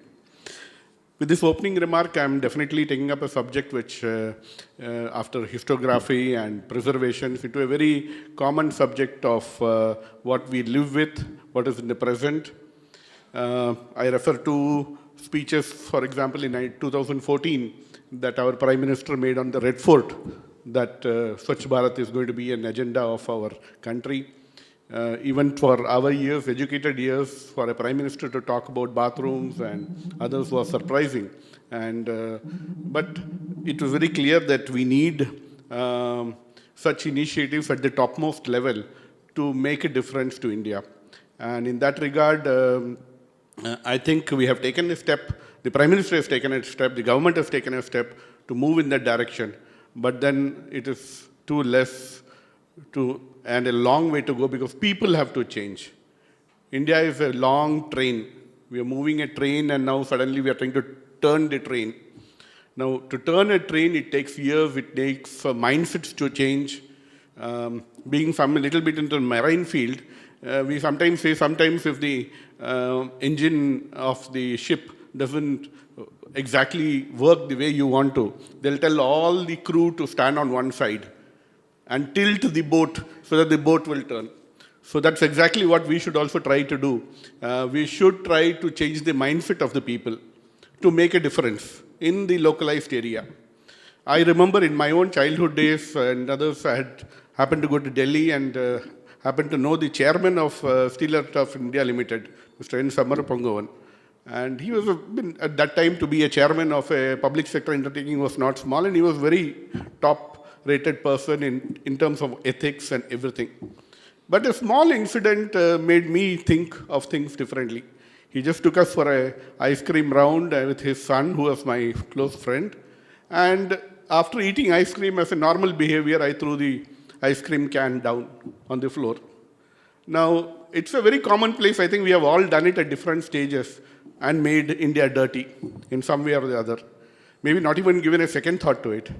But in his eyes, how he saw it to change me was to quietly, without saying a single word, just pick up my ice cream can, pick it up and throw it into a dustbin.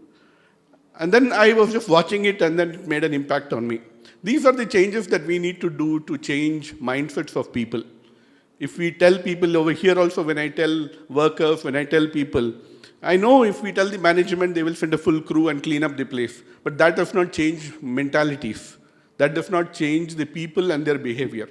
So we have to go to the grassroots level to set examples, ourselves examples, believe in those examples when we say we are going to do dustbin differentiation of green and non-plastics and non-plastics. We should believe in it and make that small change. Once we do that, I'm sure it will make a big difference. So since the last 3 years I've been here, after having spent a lot of time, I sincerely came with the intent to make some change in India. India has given us a lot, our culture, and we have been born and brought up here. Maybe the next generation may not feel that way with a lot of people having gone abroad and settled over there. But we are those in-between stages where we are half foot in India and half outside. So I thought we'll step back and come back to India. So after 30 years of my span outside, we have come back here to make a difference. And I think we should be able to move forward with these small examples. Having given these examples, let me start with the presentation itself. It's a small presentation. For the people, residents over here, it was a common place of seeing incremental changes. They usually state the examples of even the frog being thrown into hot water. It has an instinct to immediately jump out. If you throw a frog into hot water, it instinctively jumps out. It has the ability, it throws out. But the same frog, if you put it in cold water and then keep the vessel onto fire, then it sees those changes very marginally of the temperature increasing. To such an extent, it stays there, gets boiled and dies inside it, but it will never try to jump out. So sometimes we get into this type of mindsets. We see small things which are not right in our life and we let it go. And sometimes go so deep in, then we say this is how life is. India will not improve. Things will not change. We start believing in that very strongly. I think we should change from that mindset, be like that frog, jump in and jump out, make those changes, make those differences. And I think it's just a question of taking that step. So being the younger of all the residents here, younger of the senior citizens over here, I've taken some initiatives. I'm sure you people can join in and see what difference we can make to our community and society here. So this mission, as stated earlier, started from I thought we'll start the Swachh Bharat from our house. So we started with this thing of making a change in and around this place. I don't have any governmental connections or any private ones to also start in a big way. And we could look at those things if people had those connections and said, let's scale things up and let's do things differently. But I just thought we'll start somewhere, and this is where I'm starting with. So we started in a very small way. We have 25 plots plus over here, just outside our community, each around 1,500 square feet. They have been lying barren since the time people have bought it. Nothing has been done. Many people have kept it to make houses when they find the time. Many people have just kept it for the price to escalate and maybe sell it. That's their perspective. But to all these people, commonly, if you talk to them and you ask them that since this is empty, let's do something about it, they'll be very happy. They'll just say, go ahead and do it. It's no cost to them, and they will say, let's do something. So land is available. I'm sure people will be happy to do it. And that's where I thought I'll start. So animals were roaming freely over there. You had all sorts of, even today there are places, the animals are very happy. It's a compounded area, so they feel very nice to roam around and do things. Garbage started accumulating over there. And many of the residents, other people also felt the difference that it was accumulating and accumulating more and more.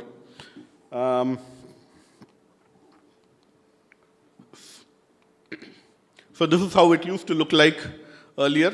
I'm not talking very far away. I'm talking about May this year, till May this year. Completely barren. The only plot which was there was a plot that I have, and we thought we'll develop it into something just to do agriculture or maybe make a house like anybody else would in course of time. But now it's like this. So it's completely changed to be green. So this has just taken less than 5 to 6 months to change, just because the will was there, the idea was there, and maybe sometimes the catalyst was there. So the catalyst came maybe more out of certain garbage which was thrown there, and it started off with male diapers lying everywhere, and there were people who complained that's what's happening. I had opportunity to talk to the staff over there, the municipality panchayat staff, and they complained very profoundly. They were not unhappy about taking out the other garbage.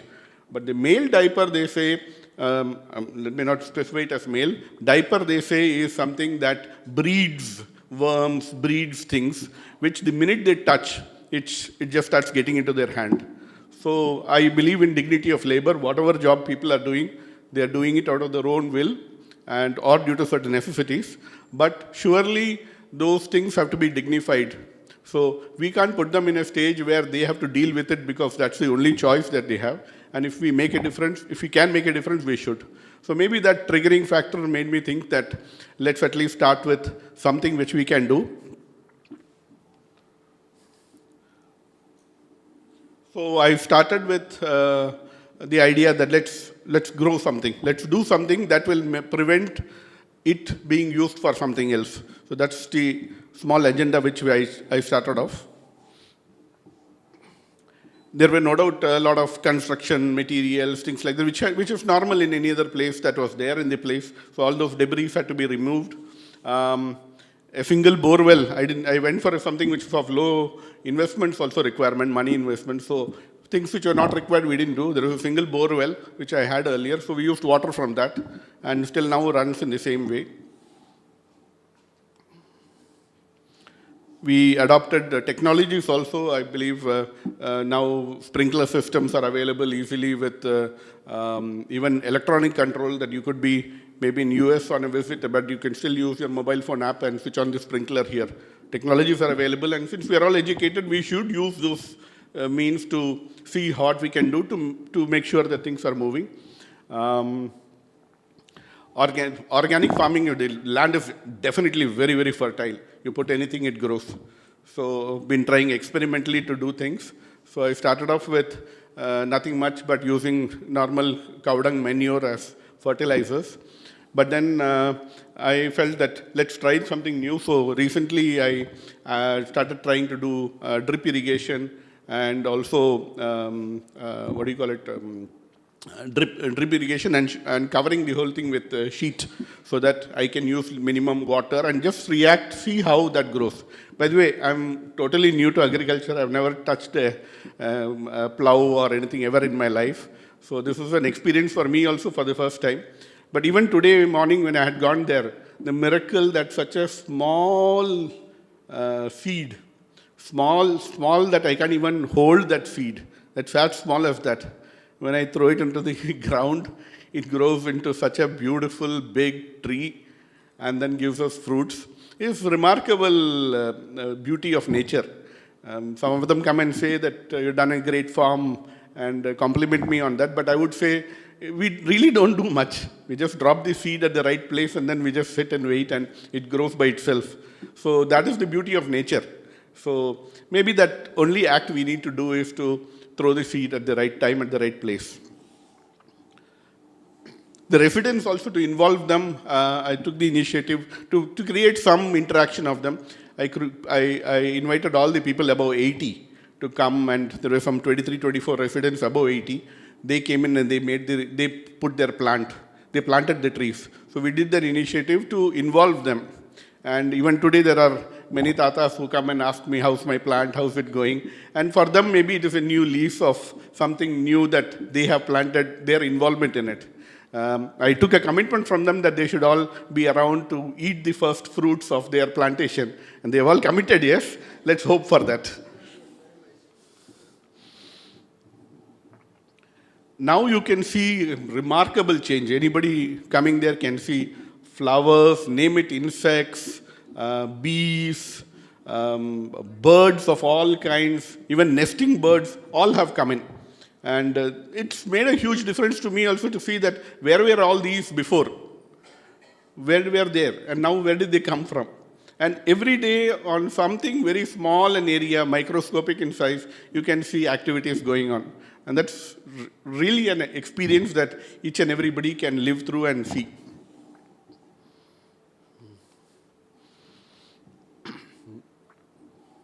So the new additions I had, which I have already mentioned, is the drip irrigation, and I encourage everybody to take up, it's a lot of work also which comes in, initially, at least initially. So we could employ people, we could do, but all the plots are available, ready to be offered by all the people, all the owners to say, do whatever you want. So if we do take up, want to scale things up, we could all take up just their own plot of land to look at. And till it gives changes, it gives fruits, we should all be happy with it. So this is the summary of the whole presentation which I have. And I believe that there are still a lot of changes because the mentality change which I started, that still needs a lot of work to be done. People to change their mindsets. I still find sometimes people throwing their garbage into the fence, into the garden when I come in the morning. So what makes them do that, we don't know. But having again lived abroad and seen things, I think cleanliness breeds cleanliness as much as dustbins and dirt breeds dirt. So if something is clean, a place is clean, you really look for the dustbin. You go and look where is the dustbin and go and drop it there, if the place is clean. On the other hand, if it is dirty, then we make it more dirty. This is the ground rule on which we believe in. It's, I think, inbuilt in us also. Yes, some amount of tapping to people who don't know what is cleanliness, who don't know to differentiate that or see the value of it because they are in the lower segment of people, their education by their parents or anything there. We need to talk to them and see what we can do and make a difference. And I think that is happening also, at least in the smaller segments of all the villages whom we are reacting with. So I would just try to run a small 10 minutes video which summarizes whatever I have said and shows things.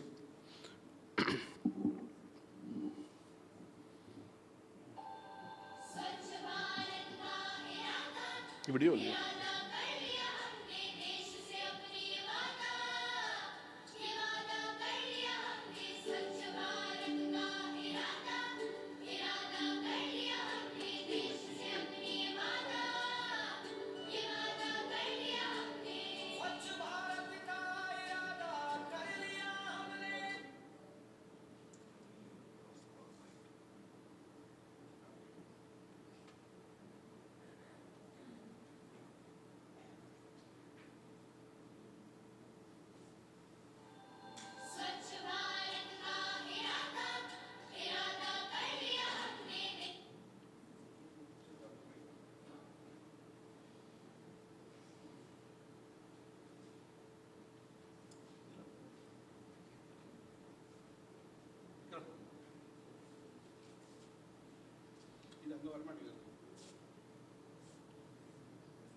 So where you are?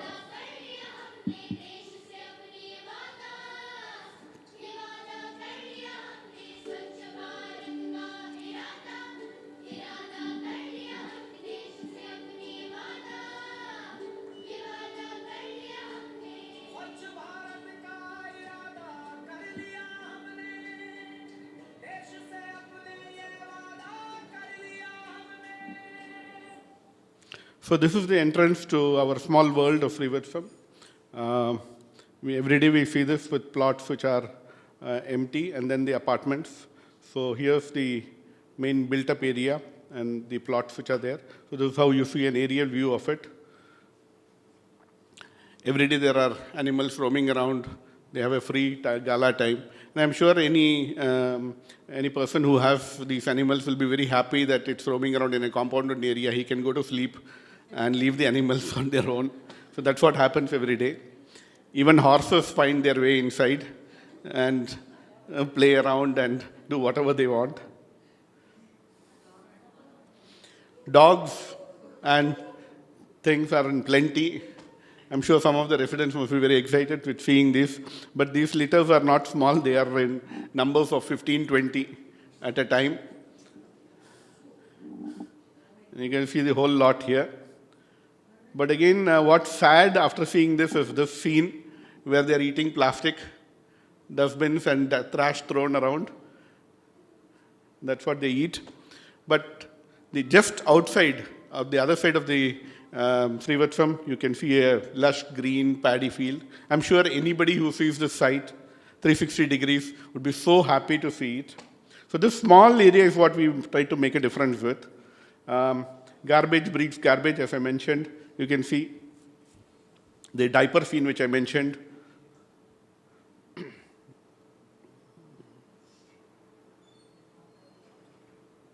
So this is a small area which we took up for making a change. The bulldozer came on 3rd of May. So you can see it's relatively very easy. People went even underground to make a difference.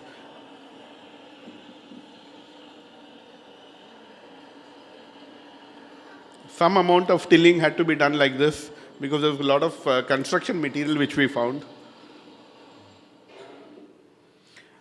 At around this time, we also did the dustbin segregation exercise for every household. So almost about 200 dustbins, 400 dustbins were bought, and then give it to all the residents to cooperate and make a difference to what dustbin, how they are throwing it. This, more than this, the idea that immediately the management took up to clean the outside also initially came up. It came as part of that. See, that's what I mean when you're saying that something becomes clean, then people take that further. So I'm sure it was initiated like this. And then I started the sowing process. And to see a plant just break off from the seed and come out is something very beautiful. We made a small tank also for the animals to drink water. So they were all there.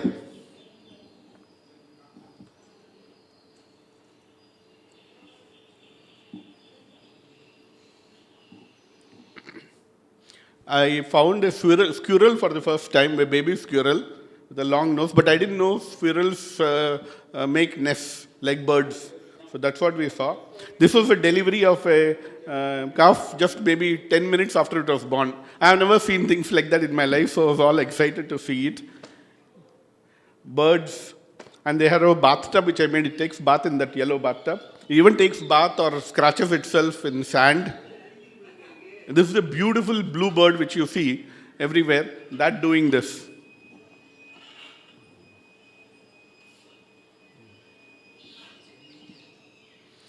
There's a small nest also right behind. In the middle of all this plot, there's a tree. And two small birds were born there and grew up, and it has flown out also now. But to see it just happening on your backyard is something beautiful. So I'm sure these birds are also thinking that Swachh Bharat has made a difference to all of us. They're all sitting and watching.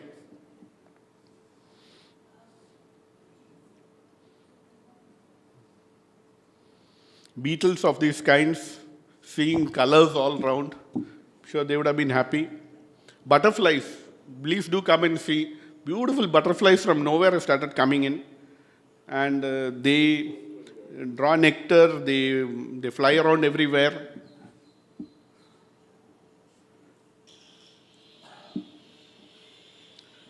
On this day, they were, even to see the strength of these butterflies, it was a very windy day. And the butterfly was finding it very difficult to fly. But just to see against all those odds how its passion towards flower was and how it was going towards it was beautiful to watch. Frogs, there are plenty of frogs. I don't know whether you hear them in the night, but at middle of night when I had to go at around 12 o'clock one day, they are all over the place. They're all alive and they all come out in the night and so many things happen. We even started taking the waste from Srivathsam's mess and trying to make them into fertilizer manures. My daughter was seeing Vendakai for the first time, lady's finger. She was all excited. And I feel there's a big contribution there that to change her mindset towards that. Then I involved all the housekeeping. The model was that after fruits and vegetables come in, that the housekeeping people will themselves come and pluck. I wanted to make that the model, which initially worked because I wanted them to be connected with them. And you'll be surprised that villagers don't use much of vegetables. That's the fact. Because they don't get it free from the ration shop. They get rice and maybe dal. So they make only sambar and they make rice. They don't use much of vegetables. So this made a huge difference for them. Brinjal, as I mentioned, and even tomatoes, they say if you eat a tomato in a field directly after plucking it, for a few minutes you go to heaven and come back. It's that beautiful an experience. Peanuts, if you throw peanuts, you get more peanuts. So peanuts are something like that which are in plenty once you have sown it. Then your kire, these are lots which we used to just distribute it free to the villagers and makes a difference. Watermelons. Children getting in and once in a while I will tell them to go and pluck the vegetables. So they're all excited. This is the exercise where we used, the senior citizens came in and did the planting of the trees. So this Tata is 97 years old. So you can imagine how excited he would have been to leave a legacy of his own plant. We even used a rice husk as fertilizers, so we burned them and used this as fertilizers, and there's plenty of it available. This is the sprinkler system. So this covers 30 feet on both sides, so it's about 60 feet it can cover. So it's been working very well, but it also waters the grass all around there. So I stopped it for that reason. But otherwise, it's a very easy way of watering a complete area. And very inexpensive things. Something for fun. Made some windmills. Make this plow out of a wheelchair of one of the residents. It was an extra wheel which I had got. Made a coconut climbing mechanism. Residents used to come and teach over there. So there's some of the photos. I go back to the coconut climbing mechanism. I made this and gave some villagers to help them climb. And I'm not taking credit for anything. All these are available on YouTube. You just need to make it and give it to them as the first one. One teaches, two learns. That is always the truth about learning. Teachers even going for classes. There's the whole team of children who normally come.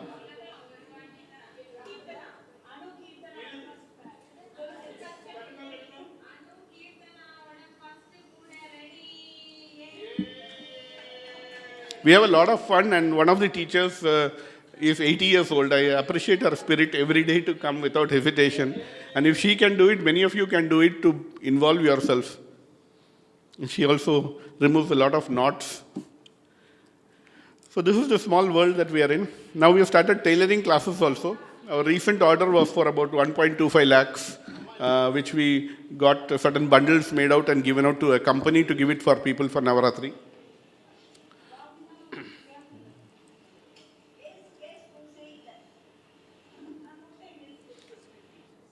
I very recently added bee farming also, for which I had shown a separate presentation.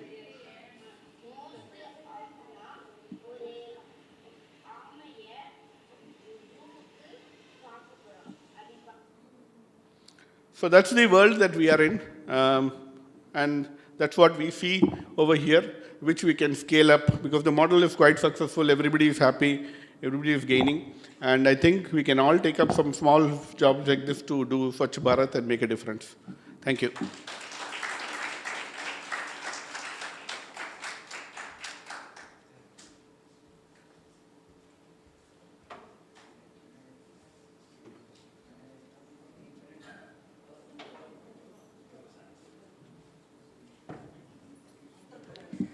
Thank you, Mr. Shankar. One appreciable and commendable quality in Shankar is He preaches what he practices. He is a role model for many of us because paradise lost is paradise gained now. That is what I can vouch for that. And with taking him as a role model, can you all please sit and congratulate the presenter later, please? Taking Shankar as a role model, I think most of us should involve ourselves so that the entire portion in front of Srivathsam will become a beautiful garden, because I could see the difference. Morning when we go for the walk, the first good morning I get is only from the sunflowers nodding their heads towards me and smiling at me and saying, "Good morning, lady." I feel very thrilled and happy. Throughout the day when I think of that, the day is really happy for us. So let's all put our hands together and then we will work towards that, making this entire place a beautiful garden with a lot of birds and butterflies and bees and whatnot. Thank you, Mr. Shankar. You be the leader for all of us, and let's move forward with your advice and able guidance. Thank you.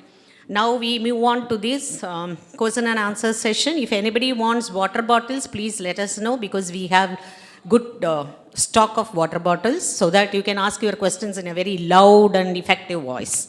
Anybody requires water bottle? Drinking water? Okay, thank you. And yeah, the first talk of today, Mr. Huh?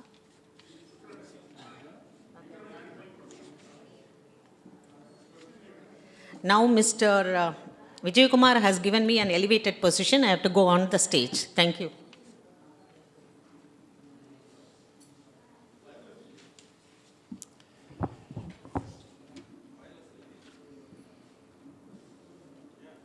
Yeah, Vasanthi Sampath, please. Can you have Mr. T.K.V. Rajan on the stage, Mr. Sitaraman, and Mr. Shankar?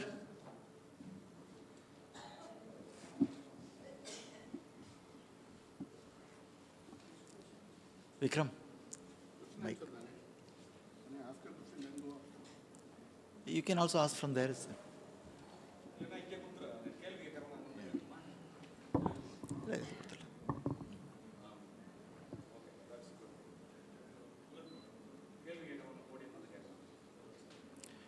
Those who want to ask questions, please come to the podium and you can pose your questions.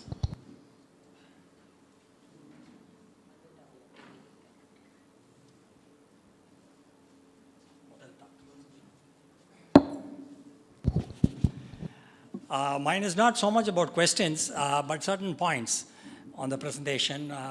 One from Mr. Rajan talked about things underground. Mr. Sitaraman talked about things overground. Okay, but the problem remains the same. Okay, both of them were saying that enough attention is not being paid to our heritage. Okay, point well taken. But with Mr. Rajan's presentation is, of course, India has got a lot of archaeological sites strewn all over the country. But the problem is you can't do excavation because we are a living civilization. Archaeology, I think, as defined by Westerners, was applicable only to dead civilizations. You erase the civilization and then you are able to do archaeology. Because you pointed out, for example, in Egypt, Egypt today does not have any vestige of the Egyptian civilization except for the pyramids. Okay? They just don't have any connect with their past. Their connect to the past is only those pyramids that are standing, and you go to the Valley of the Kings and then you see all the sarcophagus in the Valley of the Kings. Yeah. That is true. The thing is that entire civilization was lost. Now everything is available for doing archaeological surveys. How do you do an archaeological survey in Varanasi, which is 10,000 years old? You just can't. Right? Now, for example, I'll give you a very, which has always intrigued me is, Gangaikonda Solapuram was the capital of the Cholas for 250 years. Right? If you go there now, you have this big temple standing there, which has been renovated, and things like that. But then there is no vestige of any of the palaces occupied by the kings for 250 years. Right? But if you notice one thing, they are doing an excavation in one place where they say that possibly this was the palace of Rajendra Chola or somebody like that. But from the temple to that place is nearly about a kilometer away, kilometer or a half a kilometer away. And all that land in between is actually empty. Is covered with, our favorite shrub, what we call the Seema Kariveli. Okay. But no effort has been put in trying to excavate that portion so far, as far as I know. One is lack of funds. The point that we are trying to make is, first of all, you'll have to change the name from Archaeological Survey of India.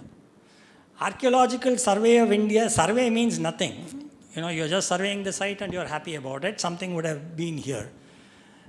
It was suitable for William Jones, but it is not suitable today. Today, possibly, you will have to change it to, Archaeological or Heritage Conservation of India or something like that. So, at least with a change of name, there will be a change of mindset. Okay, that's my hope. So this has to be fundamentally, it's a flawed definition first. We are still continuing with it. The other important point, I think, with Mr. Rajan's this thing is that just as you cannot do, so many excavations and things like that, it is also important to note we are a very, geographically very large country with too many sites. We might have to think of something like saying that these sites are of national importance, national heritage.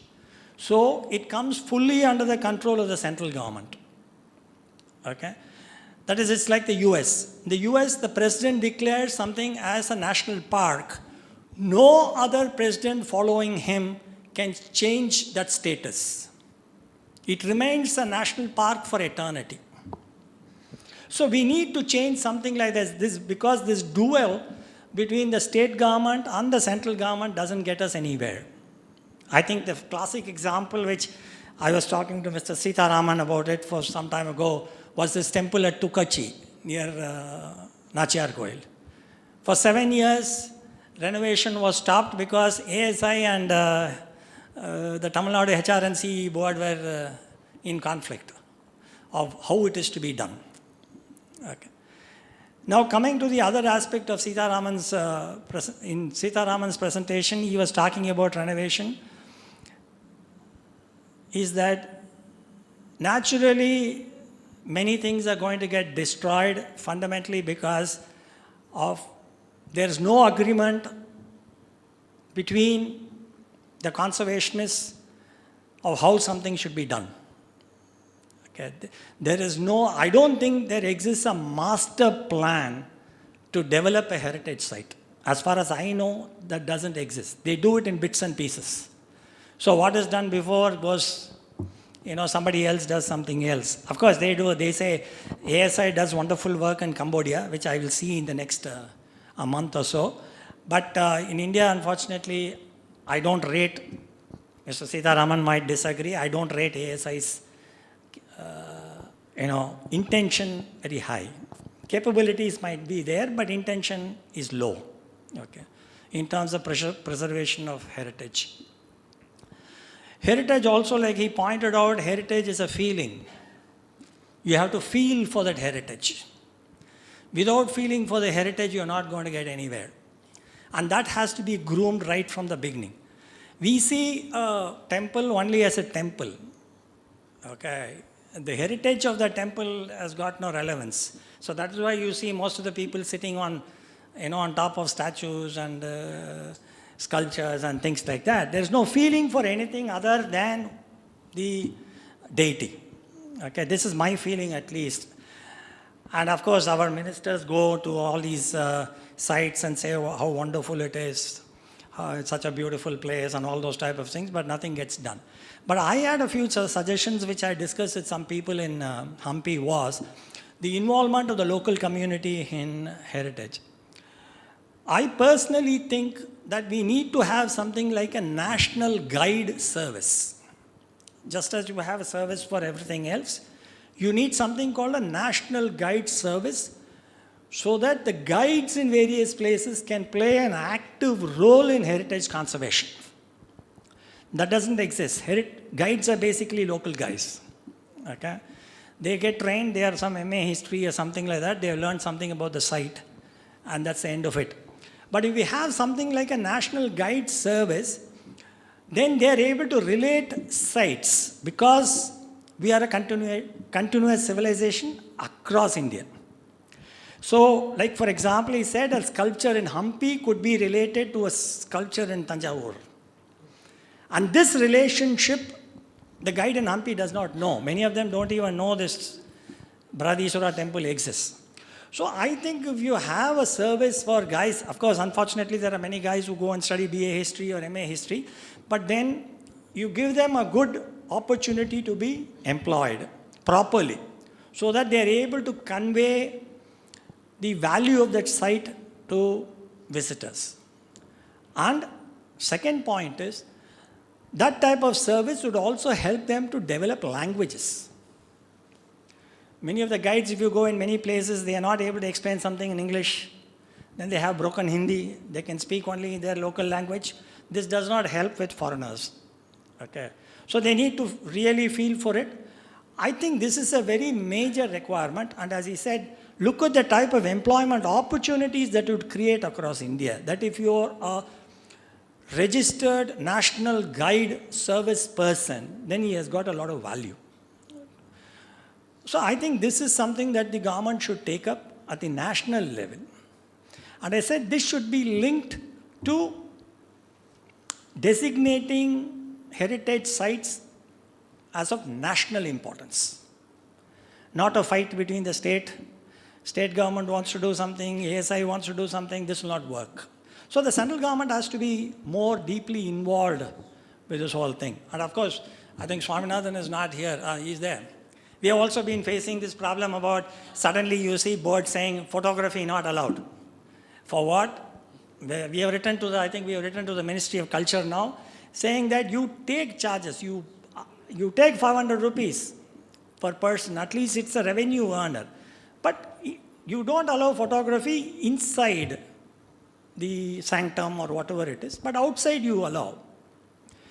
And you charge 500 rupees for still photography. Still you can say that no professional photography, videography, pre-wedding shoot, post-wedding shoot is not allowed in the temple. Fair enough. Okay. But this has to be pushed because we see that there is a sort of non-standard application of rules everywhere.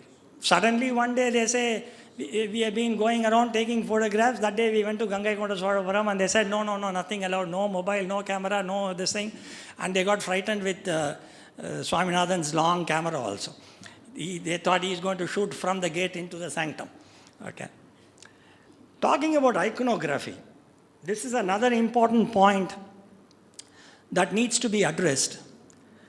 So many icons of ours, you know very well, are lying in these safe houses or safe treasuries in Tamil Nadu. I think there are 3 of them in the Tanjore region itself. I happened to go to one of them at Thiruvarur because I had to take icons of our icons for the village temple for a function. And I was totally shocked by the number of icons that are there. Huge numbers coming from all temples in that region. They are all stored there because they do not have protection of in the temple, in the locality. But my question is there a catalog? Has it been catalogued? Of which icons belong to which temple? What is its weight? You know why I'm asking that question. What is its weight is very, very important. You know what happens. Right?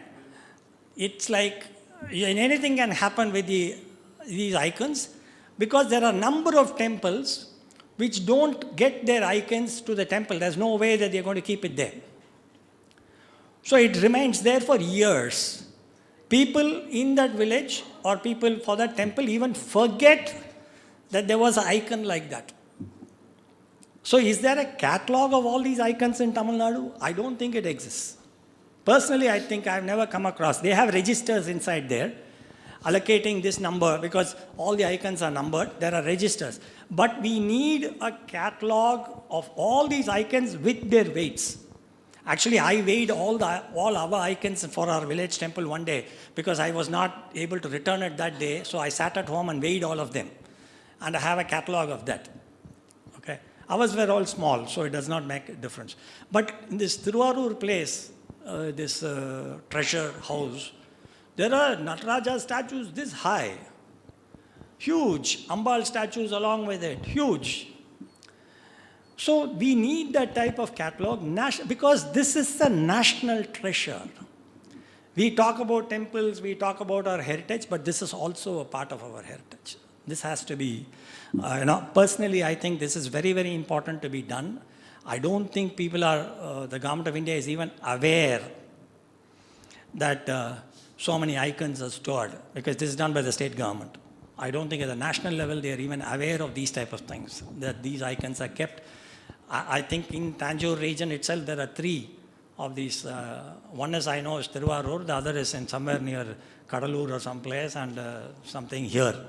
Nageshwara temple is also one of the storehouses of the icons. I don't know, I'm saying. Might be there also. But we need identification. I don't know, you have to even GPS tag them or do whatever you do. But I feel at least in the next 15, 20 years, many of these icons will disappear or get replaced in some form. Okay, this is my strong suspicion. Because the market value of these icons in the global market is very, very, very high. You don't even imagine. And this is a part of our heritage. So this is something that we should really concentrate upon. And I think we need to push the government to concentrate and do something like this. Yeah. Sir, Yeah.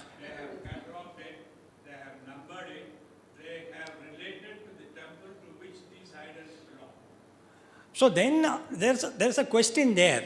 Then how is it that many times that when an icon is recovered from foreign shores, they find it very difficult to identify it with the temple in the region? I really don't know. See, I know, for example, it is numbered, because our village idols are all numbered, and there is a register available.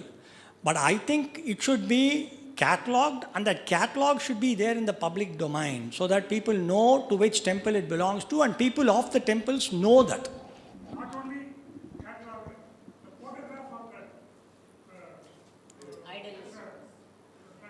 I should be kept in the has been Yeah. taken. That is- Then only the villages know. Correct. Along with the weight. Now that there is photograph. So this is something. Personally, I think this is very, very important. I think I leave it here, and I think he will just say. respected One minute, let me just finish with Shankar Swachh Bharat. Okay, no comments. Yeah, sure. Okay, no comments. But my only question is, my only honest question is, in about 500 years, Srivathsam might not be around. The building might have gone under, there might be a big mound. And then there are archaeologists who are digging this site. Okay? What do you think they will find? What do you think they'll find? You mean, If I might answer that, some of these are experiences. There are experiences in life for which you work. No, People true. are born, people die, and there is an experience. I'm not talking about it. What I'm So Swachh saying Bharat is an experience. true. I'm not talking about that aspect. So if you at go all. back to histograph and others, you won't find anything. Right? That is the answer to your No, question. my question was different. My question is, what do you think you will find? Is they might find a lot of plastic pipes. Oh, that way? No.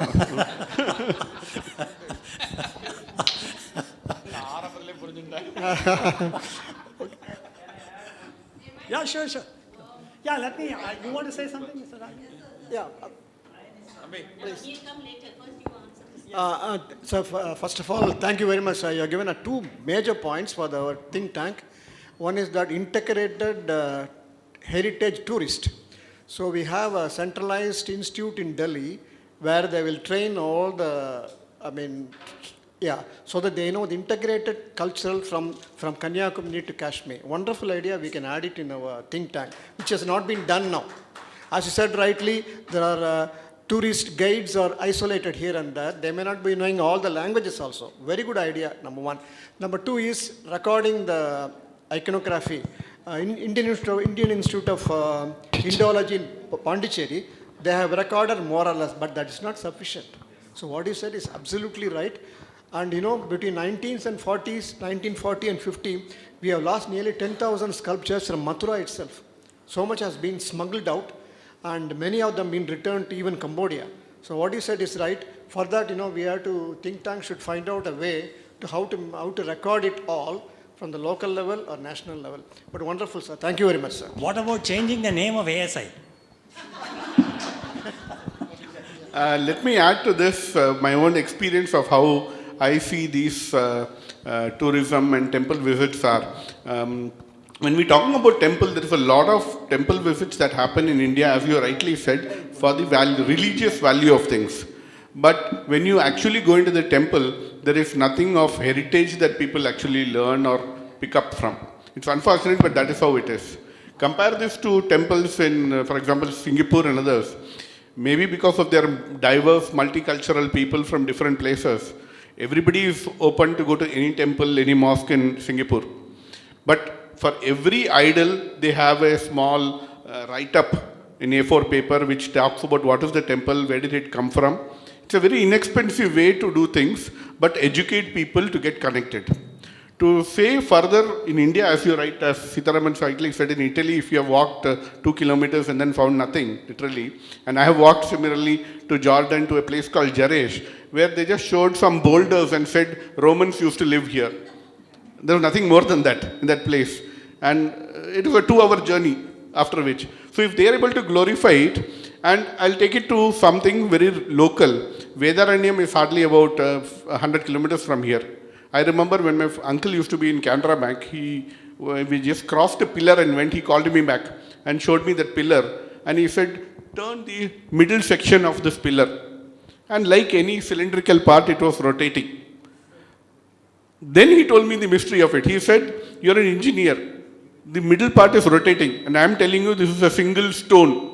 Now you tell me, how will you make this if you have to make it? I have taken that question all around the place. When you're doing sculpture, you can cut, but you cannot cut into the stone. It's still a mystery to me today also. How did they do it? So even if such mysteries are there, you can attract more people from other places. I'm sure if I called many of my friends who are NRIs or foreigners to come here, they will come on my saying. But what do I show them really? Temple to temple. They don't understand Narasimha, they don't understand Durga. And after a few temples, they'll get bored. But such mysteries, if we collect it and put it into a trip, a tour, and then we talk about it that these are the specialities of this, take them on that ride. It will sell. It will go very well. Okay, the point is taken, Shankar. You want to finish something? That's about it on this. So one was definitely, by the way, to go deeply into it, as some of you have rightly said, I joined to become a guide. I enrolled in Indira Gandhi National University to become a guide. And that's again, Government of India has to note that. So with so much of passion, when I applied for passing the exam to be a guide, and then only, because that's one of the prerequisites to go and explain things to in a temple. You cannot just go to Brihadeshwara, Dharasuram, take your friends and take them around and explain things. Unfortunately, it's structured like that. You have to be an official guide to do it. So I thought, okay, let me write the exam and pass it. Now, after paying the fees, I received, you won't believe, a big bundle of books from Indira Gandhi National University. Seeing that, I was actually set apart because the books had matter in it which was not at all relevant to what I wanted to talk about. They are talking about something in Kashmir, something in Delhi, and the question paper is all related to it. No, I think government should localize it to a specific area. You want to be a guide of this place? We are not doing it as a profession. We are doing it out of our own passion. And that makes a huge difference to everybody. So if we just took up a local guide here and had an exam for that and made that the system still worked, we would all pass that and we would be able to talk it to people in a very good language, in a very educated manner and make them understand. And it will really help tourism. That's for sure. These are the points that come out of the points that you had made. No, my idea about the National Guide Service was more related to our culture is like that, in the sense that something carved in Kashmir could very well relate to something carved in Tamil Nadu. Okay? So a guide there could have a certain relationship. Like for example, if you go to the Badami caves, okay, and you see the sculptures in Badami caves, it relates for people like me who have seen many sculptures in many of the temples around. You can relate to those things. Of course, what you say is, unfortunately, our sculptures are, it's not like Michelangelo's paintings or sculptures. Ours is more religious, there's no doubt about it. But at least for Indian tourists, okay, they can relate very well. The second thing is, when you talk about foreign tourists, I happened to take my son's friends from Seattle to Brihadeshwara temple in Tanjavur. They are all civil engineers, okay? And like, they stepped into that place, and then they looked at it, and then asked me, Sampath, where are the drawings for this? Because they could relate to the straight lines.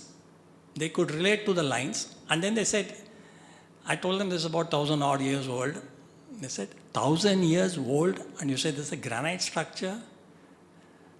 That is how, because for them, explaining a sculpture of Ardhanarishwara has got no real relevance. They can appreciate possibly the beauty of that sculpture or the detail of the sculpture.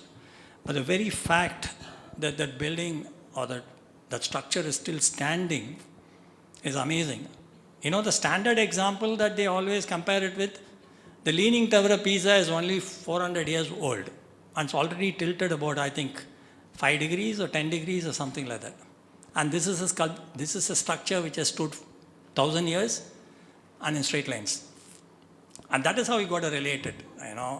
Generally talking about our own sort of mythology does not help. Mythology or itihasa does not help, or trying to explain the gods also does not help.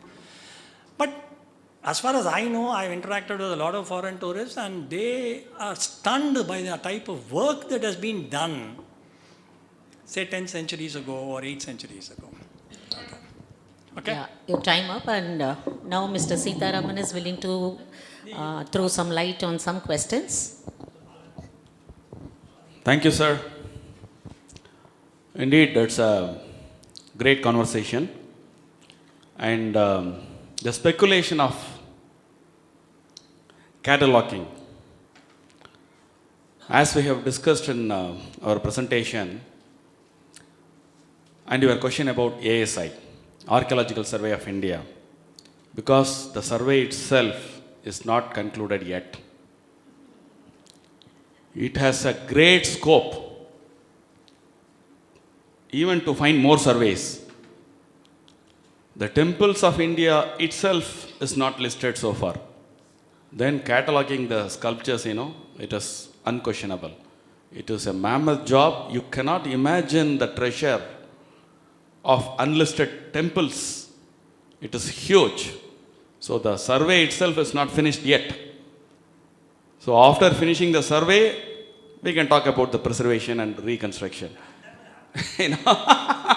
So there is a huge scope. But we should convert this into a revenue model, as you spoke about, the technology behind it, and the art behind it, the culture behind it. It should be literally marketed, and should be encashed well. That way, it is going to be, let us hope the survey to finish as soon as possible, then to preservation, then to execute the knowledge, the treasure knowledge of India to go worldwide, to enrich the world better. Thank you. Let me just add. Then you have a different department saying heritage conservation. Let me add just my experience, adding on just before that, Mr. Balaji Ratnam, next is your turn. I had a very unique experience. One of our foreign instructors came to India and I took him to this Ramaswamy temple in Kumbakonam. He was taking photographs of all the sculptures. I was wondering what he was doing, even the close-up shots of head, hands and legs, everything. The next day, he was doing some hairstyle in the class. I was totally surprised because that was the resemblance of the hairstyle in the sculpture. He said it is something unique which we have not seen in other countries. He said in India, these sculptures give you a lot of scope for hairstyling, jewelry design, dress draping, especially the sari draping in different ways, and even the stilettos. If you go and observe them very closely, you have lot of things to learn from each sculpture, which I have not learnt before. Now I have started to look so deeply and closely into all the sculptures wherever I go, and really it is amazing. Because each hairstyle is different, each bangle design is different, each jewelry is different. So they say that is why in India it is selling a lot. The foreigners have a special taste for these type of designs because each thing is unique. So my request to the government or the organization, school organizations is it should start from the young age. Instead of taking children to theme parks and other places as jolly trips, let them focus on taking them to these type of temples at least. Temples and other heritage places, and teach them about the glorious history of India, that is Bharath. And now from that young age, if they learn, definitely they will have that respect for the art and culture of India. Number one. Number two, combining all the three, side by side, they can even teach Swachh Bharat prospects to the young children. Even now in some of the schools only it is happening. In other schools, when they take the chocolate, they just throw the wrappers on the floor. Even in temples, the Tanjore temple, when I visited, I saw a group of people sitting outside and taking lunch, which was so pathetic. I really felt disheartened, even though the board was saying that outside food is not allowed there. But where is the control? There are securities, there is camera, but who is taking the action, follow-up action? So these things we have to get into, and the public should be given awareness about all this, the treasures. So that's what I just wanted to include. Okay, now Mr. Balaji Ratnam, would you like to share something? Yeah, please. Yeah, just one request. Those who are coming to the podium here, please introduce yourself because everything is being recorded and this will be going somewhere. People need to know who are the people, right? So.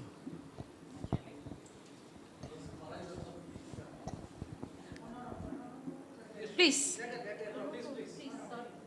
It's okay, let's have Balaji Ratnam first because he volunteered. First come, first serve. Thank you very much.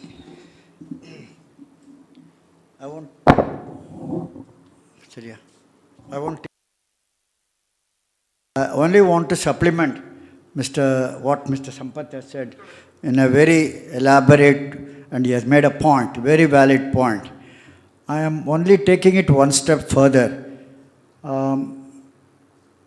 By law, there is something called a corporate social responsibility, by which the companies are required to set apart, I think, 1% of their total revenues towards corporate social responsibility. Why not we enlarge this fund? When we are all decided, I feel this should be done at the central level only. This conservation of our heritage and temples. Why not impose a revenue of, let us say, 0.25 or 0.5% additionally to corporate social responsibility to preservation of our culture. Now, having said that, this is something I think we should put it as an action point coming from this workshop. Two, I'll give on a personal level. I'm now staying at Srirangam. And you must have heard that about a month back, one portion of one of the entrance to the Srirangam temple fell down. I mean, it collapsed, it came down. Now, they didn't allow it to wait for long immediately, because this comes under the HR and CE department. So they immediately took it up, and now they are restoring it because there are so many foreign tourists and others who come. Incidentally, yesterday, while I was walking in the temple, I noticed a tourist was looking at a particular statue and was taking photographs. I mean, there is so much of interest in our culture. She was taking it photo from different angles. She was doing it. Now, another point I noticed was you would have heard that the Rockfort Temple, Uchipaliyar Kovil in Solrame, the Rockfort Temple has started breaking. It has started breaking, and the walls are, the rock walls are falling down. Now, this is something, a matter of concern. Now, the thing is, this is nobody's department. Nobody is sure whether it comes under HR and CE. It doesn't come under Archaeological Survey of India. For that, I'm very sure. Now, this is something, nobody's baby. They will wait for some tragedy to happen, because there are hundreds of shops surrounding the Rockfort Temple, and their livelihood depends upon this Rockfort Temple. Now, they are not going to easily vacate, asking them that you vacate. They are not going to vacate. Now, this is again a matter of concern. I'm just giving you a few examples on my personal level, what I have seen. Now, it's not only in India, but there are other places in the world where people don't, whether it's the El Nino effect or whether it is this. Let's take the case of, I'm just going outside our country to say, Venice. Venice has dried up. Venice, there are no more canals. There are no more gondolas. Can we believe that? I've been to Venice. It's a beautiful city. It's famous for gondolas. In fact, it's very pricey to travel in a gondola. I've traveled. It's no more. The water used to come up to each of the houses. Now it's all dried up. What is happening? Who is taking care of it? No, it's none of our concern. It's a concern of Italy, we can say. There are so many areas of concern. We can look up in different parts of the world what is happening. The world is, I'm slightly saying, the world is busy fighting between themselves. Whether it is this war or that war or the raising Gaza to the ground, we are worried about that. What is happening in Palestine. But what is happening, I mean, in India itself, there are a lot of areas on which there are areas of concern. I just gave you 2 examples. There are many more examples. Now, before I would like to highlight from what presentation Mr. Shankar made. It's an excellent presentation. I really mean it. He is one person who puts his action into words. It's just not that he speaks, he does it. That's what I noticed about him. In fact, I've seen the garden grow. I've seen from day one when he became a son of soil by digging tons of soil. In fact, I used to joke with him, you're doing that. In fact, I have participated in a little bit of his programs like teaching and other things. After that, I had to go to Srirangam. That's a different thing. But what I am saying is, I can see the recent program of his to be or not to be. In fact, I thought it is something he has taken from Shakespeare. I was jocularly telling him. I said, no, don't worry. It is a different program. And what a beautiful program he presented about. Now, this is something that arouses our curiosity. His whatever he does is, I'm not, Shankar, mind, please, I'm not trying to praise you. It is something, is really putting action in words. We, each of us should try to put action in words and give it as a presentation to the government. In fact, I would even go on a jocular level that he deserves a Padma Shri. In fact, it should be recommended to the government that he should get a Padma Shri for the initiatives he is taking, though at a smaller level, but he has got good ideas, he can do that. Thanks a lot. Mr. Sitaraman's, his Sir, presentation excuse me, sir, all personal appreciations can be at the outside. Personal appreciation of the speakers can be outside. Okay. This is the forum, general forum for question and answers on the topics. Okay. Thank you for understanding. Okay, thank you. Sorry about that. I didn't mean that way.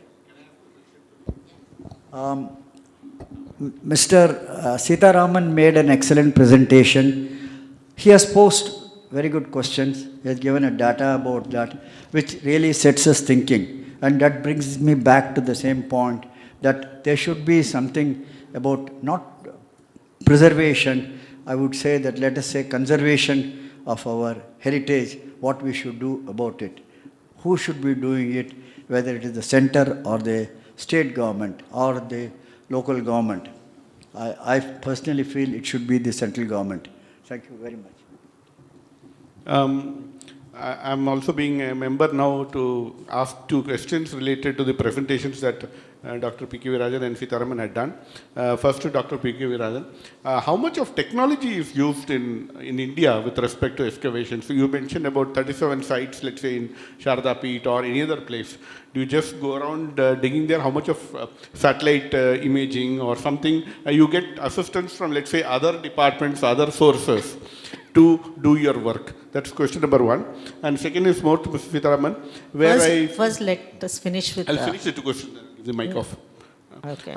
Second one would be to Mr. Sitaraman, that though we are talking in a much larger scale, that there are so many temples we have done, we have a lot of work to do. Can we initiate in our own society here what we can do in a smaller scale? What we can do, and we can put it in action. This could go in parallel, something as a model to show to the government and others that this is working, this is not working, this we need assistance. I'll make it very quick one. As you said rightly, we are not using all the available... We are not using available technological applications in archaeology. I rightly said that's one of the points which we like to highlight, that, it's one of the questions from the think tank, that, we should utilize so many things. We are using now high resolution cameras, and also carbon-14 dating, very obvious, and also thermoluminescence dating to find the pottery date. And we don't use much other. So I have given a list of the applications now. So we try to use it, amalgamate all the scientists. It certainly is one of the aspects which we are going to highlight now. Thank you very much. Excuse me, sir. Aren't they using ground sonars now? Yeah, we are using ground sonars. We are using, ground sonar is a very obvious. The point is, we always get some impediments when you use the ground radar. So even if you do it here, you will get some sort of impediments. That's only basic. But what he is saying, that can it be used in the excavations as it is to find out the dates of the antiquities? We are using only carbon-14 dating and also TL dating presently. That's a major thing. And now we are using airborne cameras also to find out what he has shown me on the Tirupati Madur temple. Now we can see it from the aerial photographs. You will get a better thing. So I think we have to use a lot for that. Actually, government has the tremendous infrastructure to do anything. Only thing it has to do. They should have the interest to do. As Mr. Shankar says, there is a great scope for volunteers to contribute in many dimensions of our heritage. So we can form an association, we can slowly, first of all, we should know what it is. We'll have a session. Then we'll start an action plan. Sure. The first initiative would be all the Srivathsamites, you can come together, volunteers. Mr. Sita Raman will teach us about the temple. So whoever comes to our houses as guests, we will take them around and we will enlighten them about this heritage, which is in and around Srivathsam. That will be the initial step, sir. I guarantee for that. Thank you so much. Sorry, I gave one idea to Mr. Rajan. He would like to share it now. We can choose some of the best temples here and go with Ms. Sita Raman. He is going to explain iconographically what is inside the temple. And also, I have given an idea that how to read the inscriptions.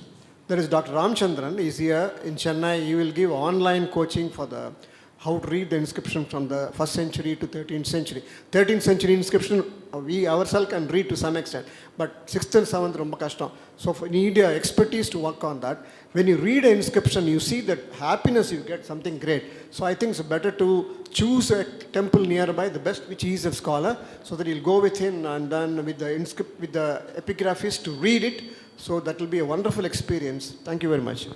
Let me add to it that I would like to participate, not from the religious part of it, but as a tourist sees it. What value can he see in those temples? Yes. How we can make it to a model, and let us then become local guides to involve them and take them around. I think that expertise we can surely develop from that knowledge. Coming back to the technology part, just as a note, in my own work career, I was taken to a US military site in Iraq, where satellites are able to take such detailed picture of, this was to do with Saddam Hussein's buried thing, but they were able to go down 12-15 feet down and pick up fine details. They showed me these. So I think government also should allow exchange of information between different ISRO departments and others about what they're doing and archaeology, and assist in this process. It becomes easier for various people to do their work. I think that link should be built up if they have not thought of it till now. That's going to be one of the initiative of the simulation of our think tank. No, right? Okay. Anybody else? Yeah, Mrs. Meena Ramasubramaniam. Sorry. At the outset, it was very informative and interesting sessions. I don't think I have ever participated in this type of sessions. So I'm very grateful to all the speakers. Now coming to my thing is, see, we all take a pledge during our national festival saying India is my country and all Indians are my brothers and sisters. And I am proud of its rich and very I love my country heritage. and I am proud of its rich and varied heritage. Yes. So it is the responsibility of each and every citizen to maintain and restore the lost heritage. That's what, when all the speakers were saying, that was the thought I was taking, that it should be the duty of each and every citizen. It's not that certain NGOs or certain people who are interested in these activities. And it has to be done from grassroots level, that is in schools. See, so many, we all admire the picture of Mona Lisa by Leonardo da Vinci, but why not our own sculptures? We have beautiful sculptures, so why not they highlight all this? And we will start admiring our own sculptures. That should be the need of the hour. Instead of admiring all these other countries' pictures and paintings. We have so many treasures in our own country. Everything should be brought out. So a vital role, these archaeological departments, they have a vital role to play. So that is what, everything should start from the scratch, that is from grassroots level. A proper education should be given to students so that instead of going to other parks and other places, let them go to all these places of importance, of cultural heritage. And it is the duty of the teachers first to know about these and educate the children so that everything, they will start appreciating, and there is no doubt that people will start appreciating our cultural heritage. Thank you. Next, Mr. C. Swaminathan.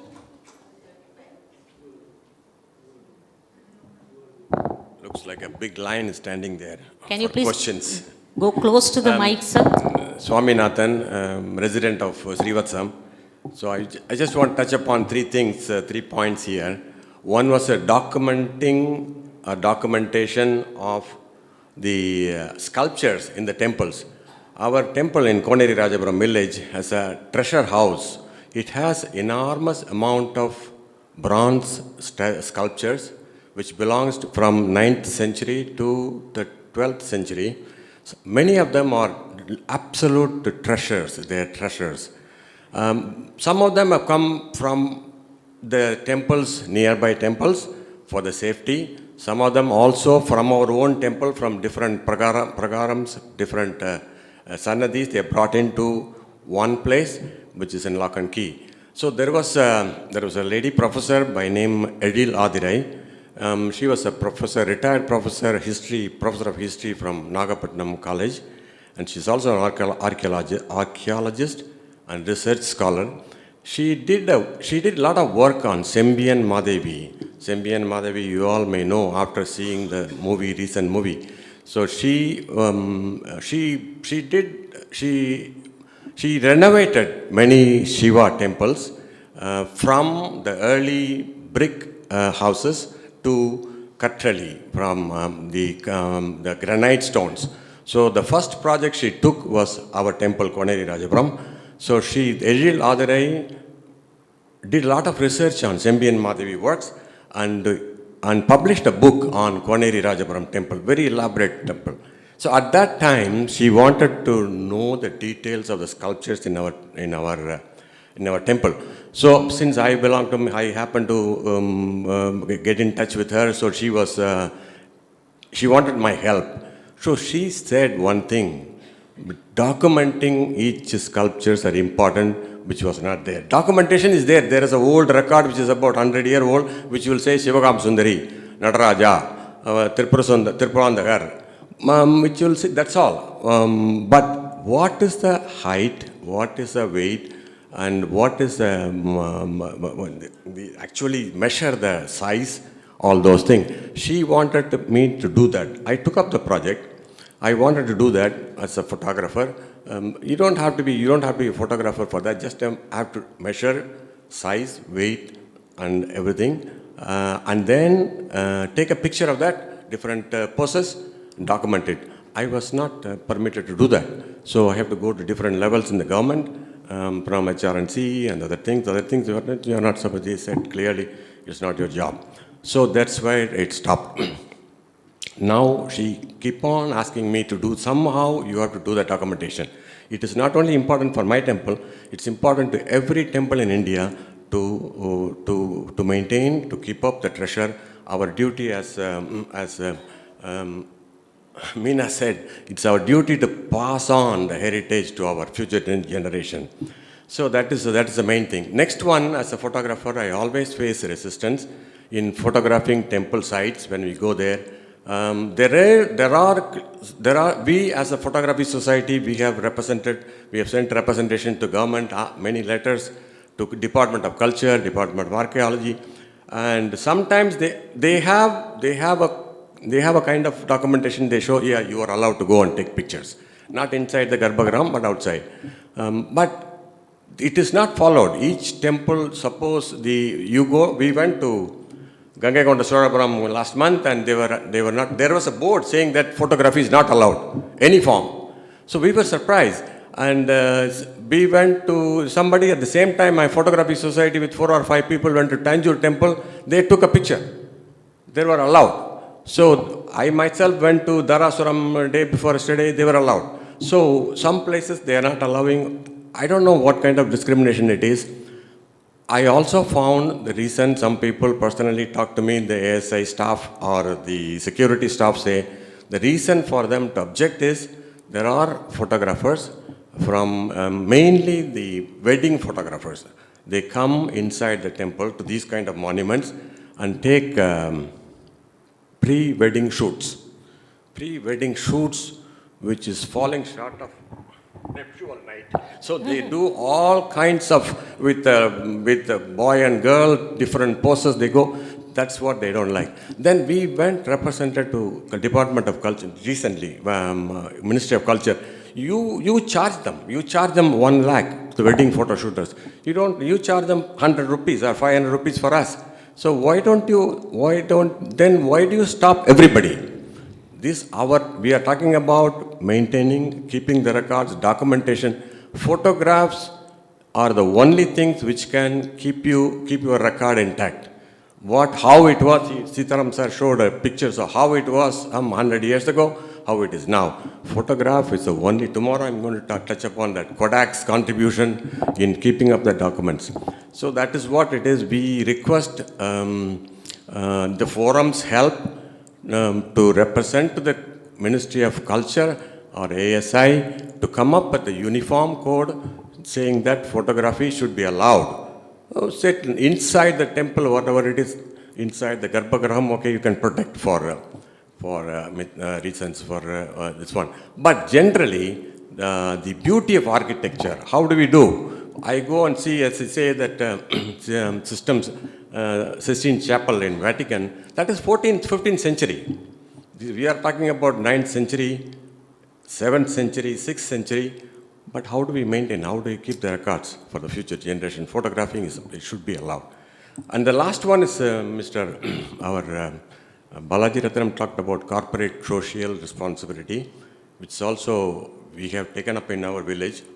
Many corporates are willing to come up with funds. They have a lot of tons of money. They are willing to give you. One example, we formed a welfare association in our village. Wanted to do some renovation at the level of a temple tank. We are not going to touch the temple, but the tank in front of the temple is just dried up. It's not holding the water. So what do you do? So we requested some corporate gave a lot of money. We wanted to start the work, but we want to dig, excavate some of the old garbage, all those things, but government did not allow. They say the mud inside that one has a treasure. They have some minerals, they have some value, you cannot touch. So it has to we have to go through that. It took 2 years to follow them up. And finally, last month we got the clearance. Now we are going to start the work. So these kind of hurdles we face, which is many times puts us off. So our forum should request small things to go through simply so that we can appreciate the heritage, maintain everything. Thank you. Thank you, Mr. Swaminathan. If you have excess fund, please share with us because we want to dig a tank in front of our village temple also. Thank you. Now, after this, Mrs. Meena Shankar, you be ready for your questions. And now, this is Mrs. Jaya Ganapati here. It's just an addition and extension of what Mr. Swaminathan was telling. They say there are 7 wonders in the world. But we have got umpty number of wonders in India itself. I just want some ministry to be formed to treasure all these things. It should be having a website which will show a lot of, like this photography is allowed and it can be shared with the government, means that government can make a website and a ministry also, of course. It has to be having a ministry to just showcase all these temples or anything, not only temples, any other places of interest and which has got architectural value. All those things should be in that website which anybody and everybody can see, and we will know what actually is available in India, which can be enriched and it can be saved also. Thank you so much. Next, Meena, you please come up.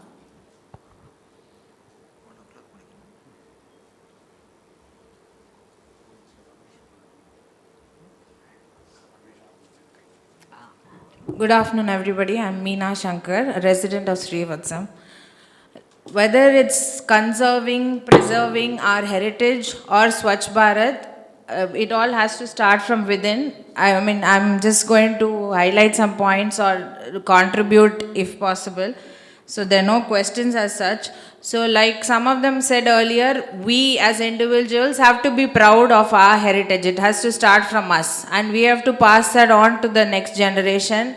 And same way like Meena ji said, that take the children on excursions to these monuments, take them to these heritage sites and have qualified guides to teach them and make it more interesting rather than, oh no, we've gone here or something like that. Make it interesting so that they will learn. They are the future. They will pass it on to the future generations. And also charge a nominal fee when we go, like how Mrs. Sitharaman said, I'm sure he paid a lot in euros to go and see that small thing where the water came on the flood. We would have paid in euros. We go to Colosseum, we go to so many other places. At the end of it, it's really questionable whether it was worth that many euros.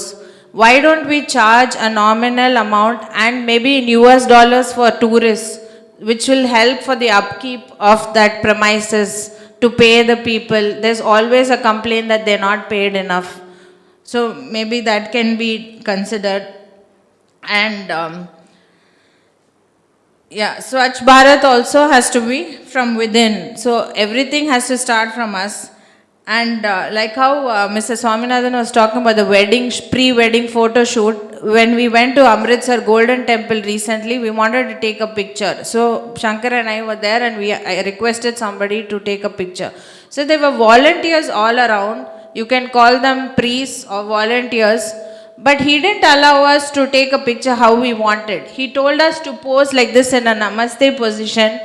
And only then. So you should be respectful of the place that you are in, not just dress up however you want or pose however you want.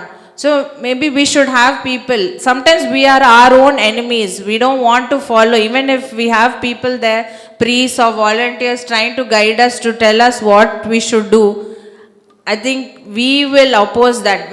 But when we went to Golden Temple, we just follow because somebody told us. We are not aware of the rules there. But here we think that we know everything and we don't want to follow others.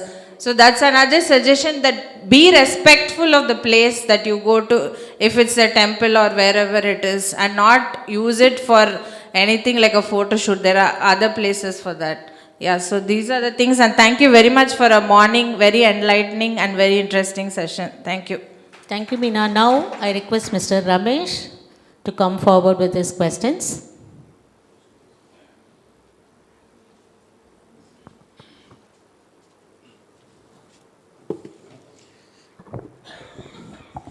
I'm Ramesh, of course, brother of TVK and friend of Mr. Sitharaman, and on some like-minded subjects, particularly historical subjects. Well, due to time constraint, the subjects are so interesting, so exhaustively we can talk about it, of course, more in privacy. I just wanted to have a few questions and then a few suggestions quickly. First, Mr. Rangarajan. His subject is so interesting and sacred to heart, of course. We have a hypothesis about Mahabharata, and there is a conviction it's a true story. But there are questions from various circles, more from agnostics. Did Mahabharata take place, and what could be convincing, authentic proof? For example, if we take the Mahabharata is pre-Vedic, Indus Valley civilization. Indus Valley civilization is from 2500 BC to 1500 BC, and it is claimed that Vedic is 1500 BC to 500 BC and all that. This happened in before 3000 BC and all. So many dots have to be connected. For example, we don't know what is the construction technology in Mahabharata period. Would there be a scope? What was the language spoken at that particular period? What is the dialect? What was the spoken dialect in this particular period? We're talking about some weapons, unimaginable things. What metal were used? Was there a scope in that particular period? Okay, because the civilization was emerging, we really don't know all this, whether that could be a scope. These are the questions coming from agnostics. So, on the mythology is very interesting. Particularly, the Bhagavad Gita is appealing to the whole world. Therefore, that is one of the reasons Mahabharata is so significant, is fine. But there are so many dots to be connected to come and to bring it very convincingly to the people. The subject is very exhaustive, which I would like to discuss very privately later. But this is my suggestion, that there should be still a big gap in connecting the dots. So that's number one.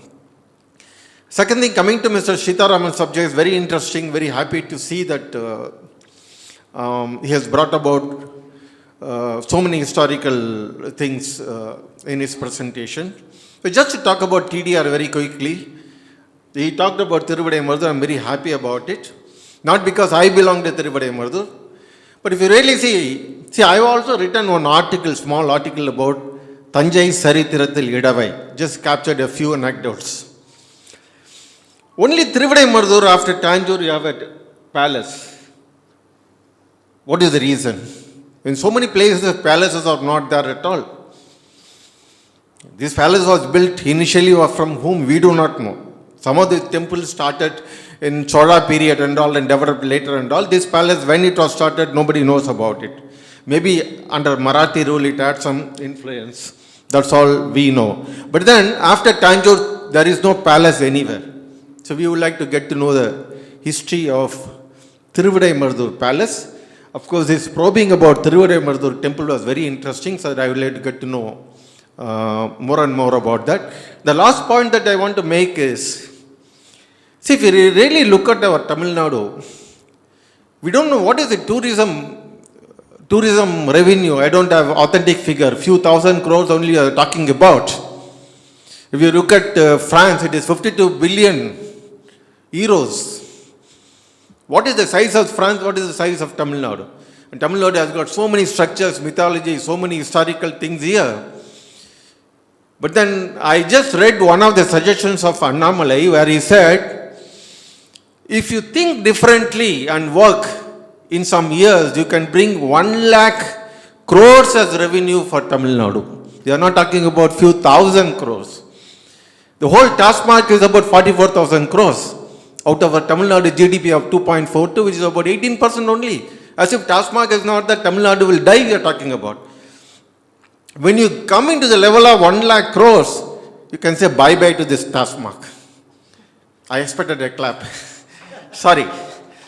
So I'm saying, this is the way that we need to work. It's just a suggestion. Another subject we would like to discuss in very large forums and all.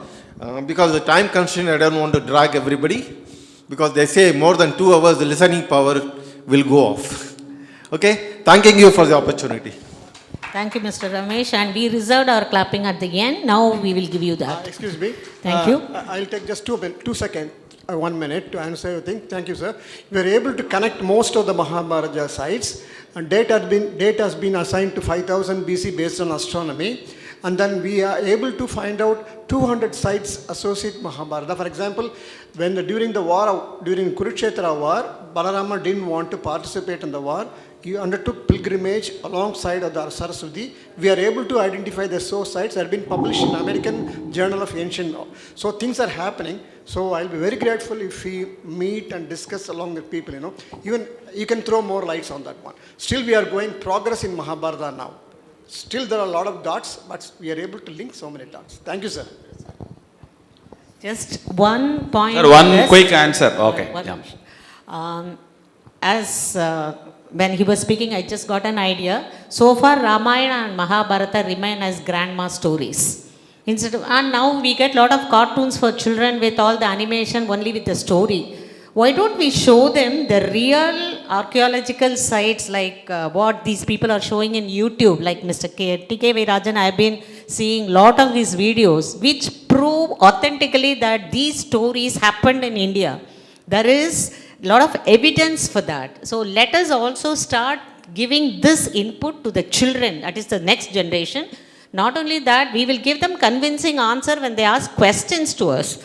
In some places, we are not able to convince them with proper answers. So I would suggest to the schools, along with the cartoons, even at home, along with the cartoons, please show these type of videos where you can give evidences for them that this really happened in India. Thank you so much.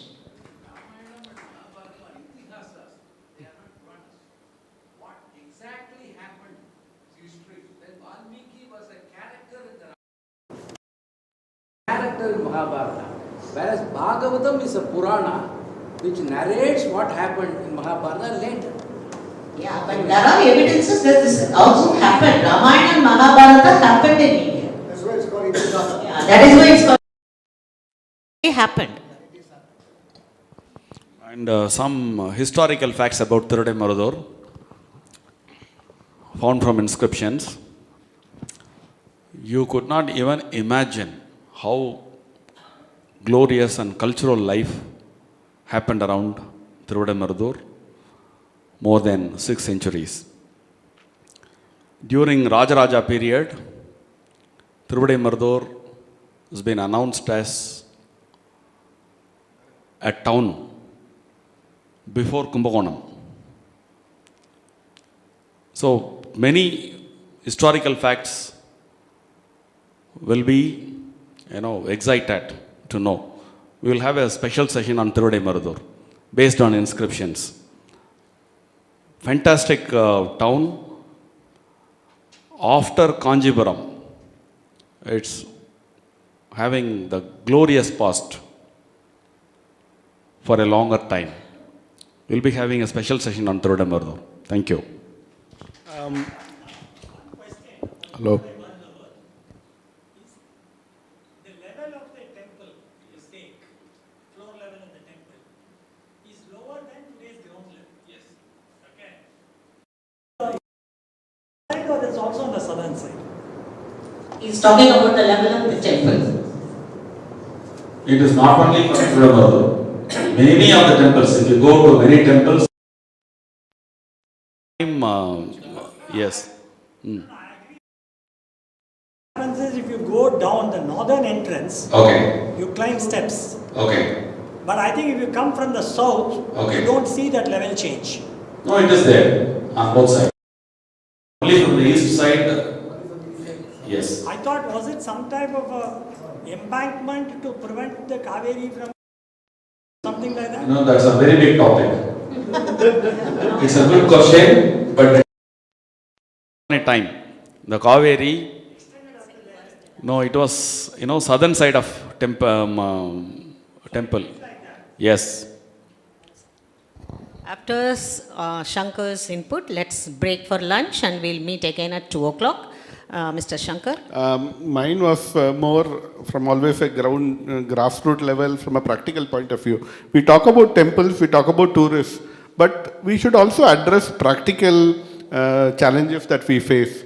For example, we all leave our slippers outside the temple. It's perfectly understandable because it's a religious site and we need to leave it. But how do we address the problem of this scorching heat by which the boulders, the stones are so hot we can't even stand on it and we are running for cover? This is a practical problem. So I think government should look into these things also. If there is a special orange color slipper to be provided inside this temple, let them provide. If it is just water dripping on stones through a pipe system, which allows water to be there on those stones, it allows a passageway. I think these type of things also need to be thought of from a practical point of view and allow it to be more tourist friendly instead of it being so tough.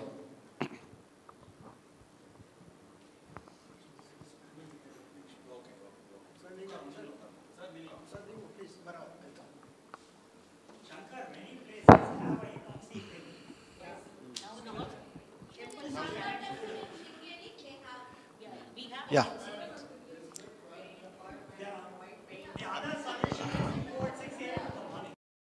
I was referring to actually Dharapuram temple where we just went last week. Need to walk the whole place. Well, we'll have all these suggestions during the lunchtime. We'll still note down all the points and then when we make the write-ups, we'll include all those things. Now it's time. So I request Vasanthi Sampath to do the honors for the presenters. Before that, thank you very much. We have never seen this kind of interaction, including the universities. I'm not exaggerating. I'm not exaggerating a lot. And you are coming out, if you allow me, I think you will talk up to evening without skipping the lunch, which I cannot afford. I'm hungry already. Huh? Okay. Thank you very much.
Dear all, we'll break for lunch.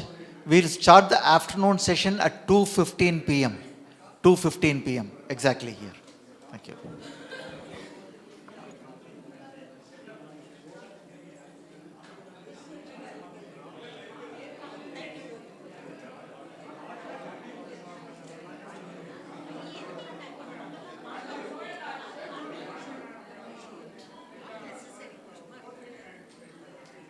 Good suggestion. I thought